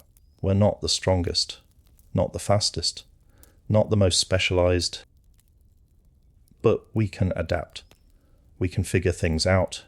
We can survive in environments ranging from Arctic tundra to equatorial rainforest to high altitude mountains to ocean islands.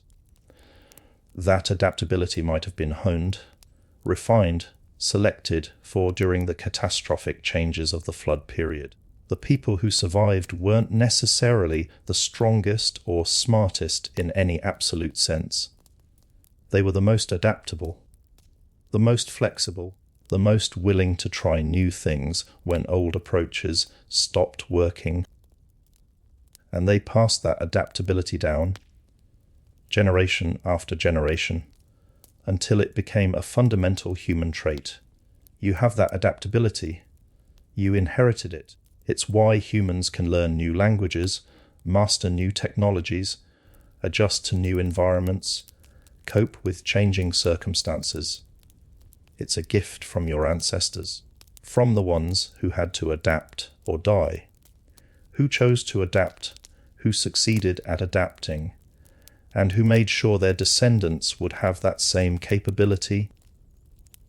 There's a concept in genetics called genetic memory. It's controversial, debated, not fully understood. But the idea is that some responses, some knowledge, some tendencies might be heritable at a genetic level, not consciously accessible, but influencing behavior nonetheless.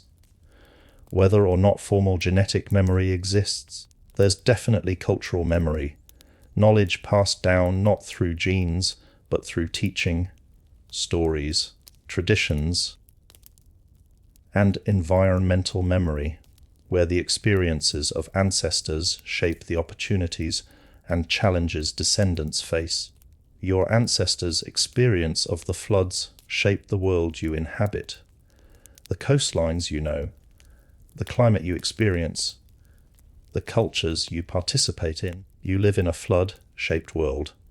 And perhaps there's something else. Something about human psychology. Why do flood stories resonate so deeply? Why does Atlantis captivate us? Why are we drawn to stories about lost civilizations and drowned lands? Maybe because some part of us remembers, not consciously, not specifically, but deeply, at a level below conscious thought. A recognition that yes, this is real. This happened. This matters. When you hear about rising seas, does something and you respond. When you learn about climate change, does it feel familiar somehow? Not because you've experienced it, but because your ancestors did. Because the knowledge that the world can change, that waters can rise, That adaptation is necessary. It's embedded in humanity at a deep level. You are the descendant of survivors. That's not metaphorical, that's literal. And it matters because it means you carry survivor DNA, survivor culture, survivor psychology. You are the product of thousands of years of selection for adaptability, resilience, and the determination to endure. When you face challenges, you're drawing on capabilities honed through generations of your ancestors facing their own challenges. When you adapt to change, you're using skills refined through your ancestors adapting to catastrophic change. When you endure hardship, you're demonstrating resilience inherited from people who endured the end of their world. This should be empowering. You come from survivors. Your lineage goes back unbroken through the floods, through ice ages, through every challenge humanity has faced. For 200,000 years, your ancestors survived long enough to reproduce, passing the torch generation after generation.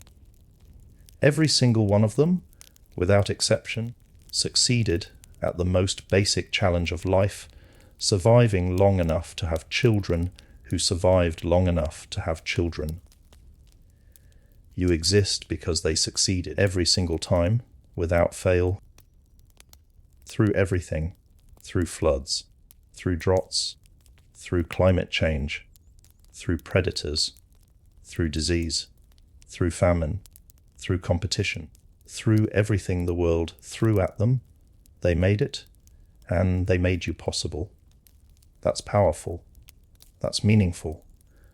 That's a legacy worth honoring, not by glorifying the past or romanticizing hardship, but by recognizing what you inherited, what capabilities you carry, what responsibility you have to continue the chain to be, for your descendants, what your ancestors were for you, a link, a survivor, a carrier of knowledge and resilience.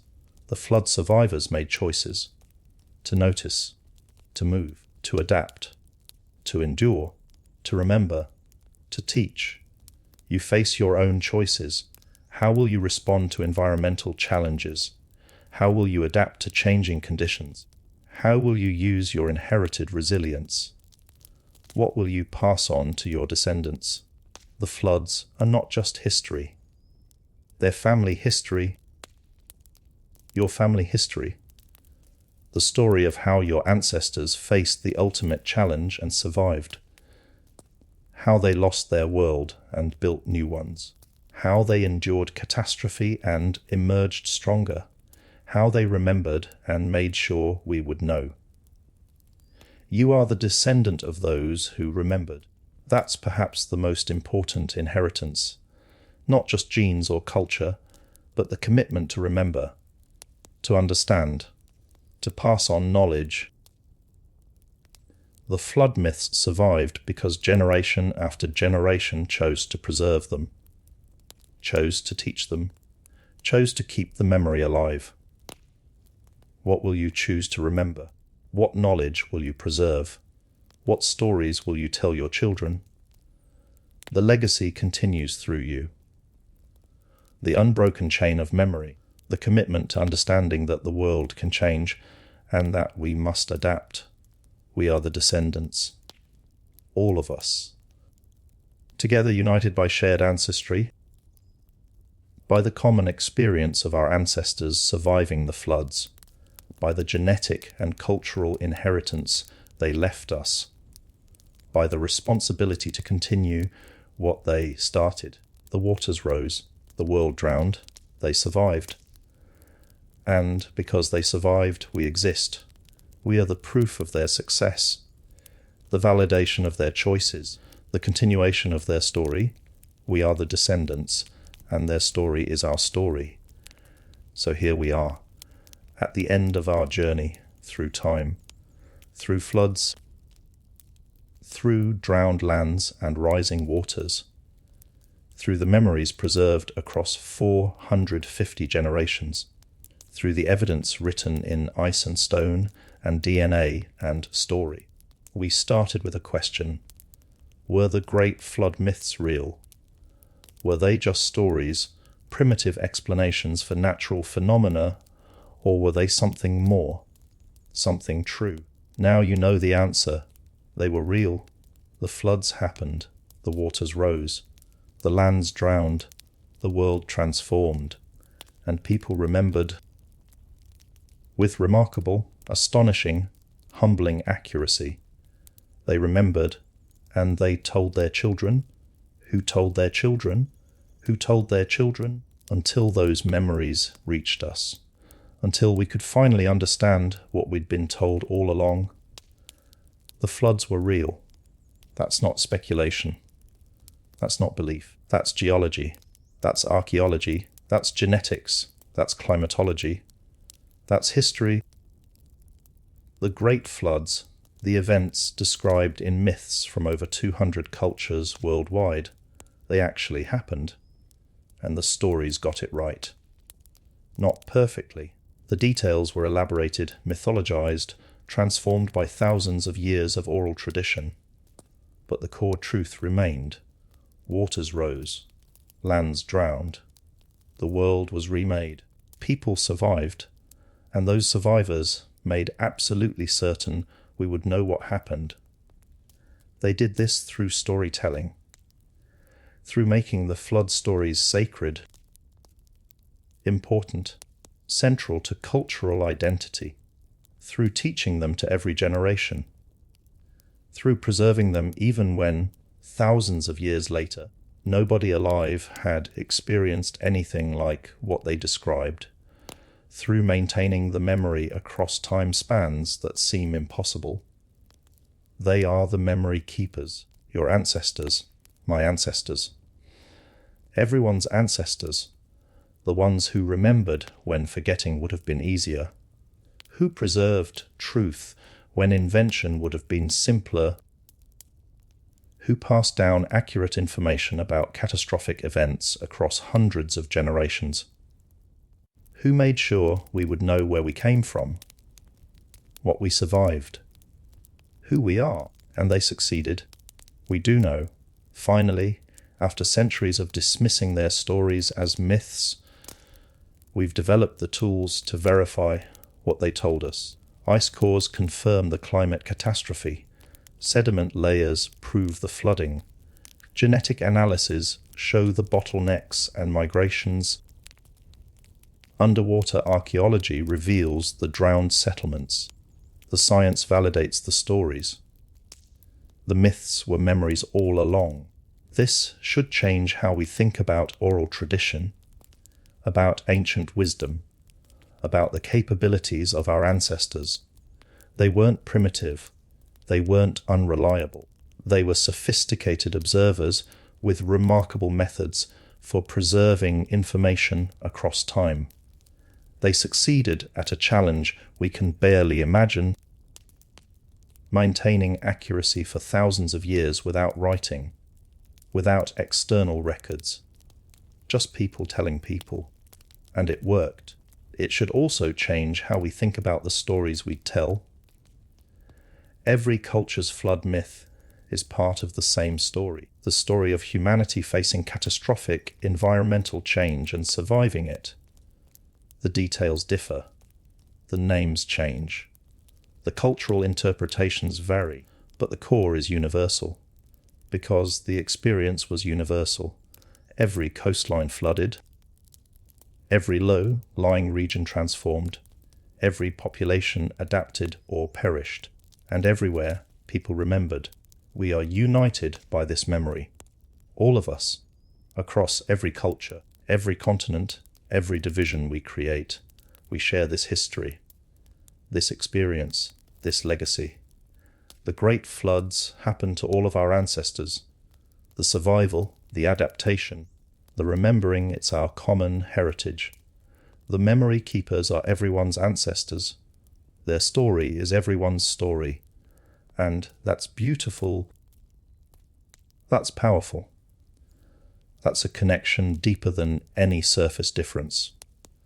what you've learned tonight or today, or whenever you're listening to this, it's not new information.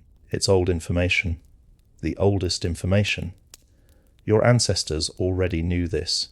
They tried to tell you. They preserved the stories, kept them alive, passed them down through 450 generations. And now, finally, you understand what they meant, what they were describing, what they wanted you to know. The world can change. That's the first lesson. What seems permanent isn't. Coastlines move. Climates transform. The stable world, you know, can become unstable. This isn't pessimism. This isn't fear-mongering. This is reality. This is truth. This is what happened and what could happen again. But there's a second lesson, just as important. We can adapt. Humanity endured ice ages, catastrophic flooding, climate chaos, megafaunal extinctions, everything the planet threw at us. We survived. We adapted. We thrived. We're still here. That's not luck. That's capability. That's resilience. That's the legacy of the survivors. And there's a third lesson. Remember, preserve knowledge. Tell the stories. Because future generations will need to know what past generations experienced. The memory keepers understood this. That's why they made the stories sacred. That's why they taught them to every child. That's why they maintained them for thousands of years. Because remembering is survival. So what will you remember? What will you tell your children? Not necessarily about ancient floods, but about change, about adaptation, about resilience, about the importance of observing your world, understanding its capacity for transformation, and being willing to adapt when necessary. The floods are over. The Ice Age ended. Sea levels stabilized thousands of years ago.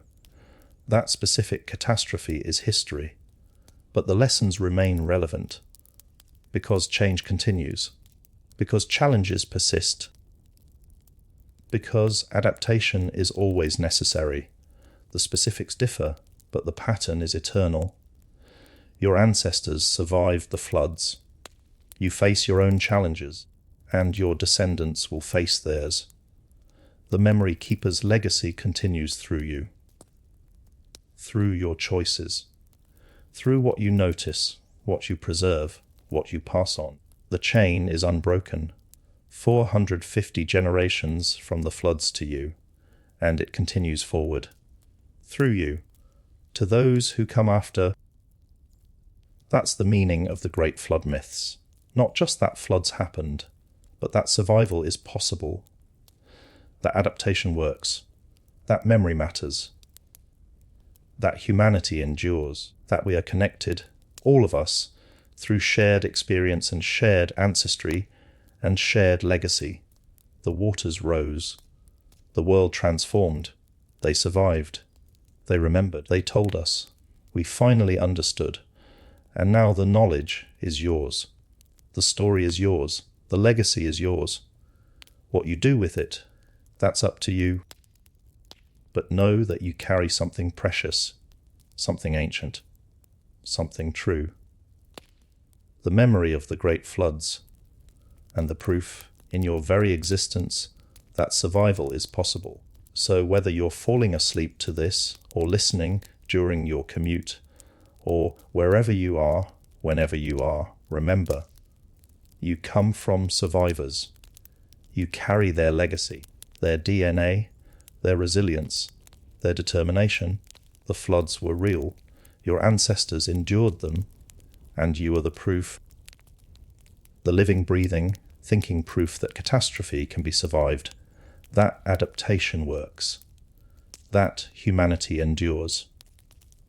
Sleep well, if that's what you're here for, and know that you're connected to something vast, something ancient, something profoundly human, the memory of the floods, the legacy of the survivors, the continuation of a story that's been told for 450 generations. and will be told for 450 more. Because we are the memory keepers now. All of us. Together, carrying forward what was given to us and passing it on to those who come after. The great floods were real, and so were the survivors. And so are you. That's the story. That's the truth. That's the memory that endured. And now it's yours to keep.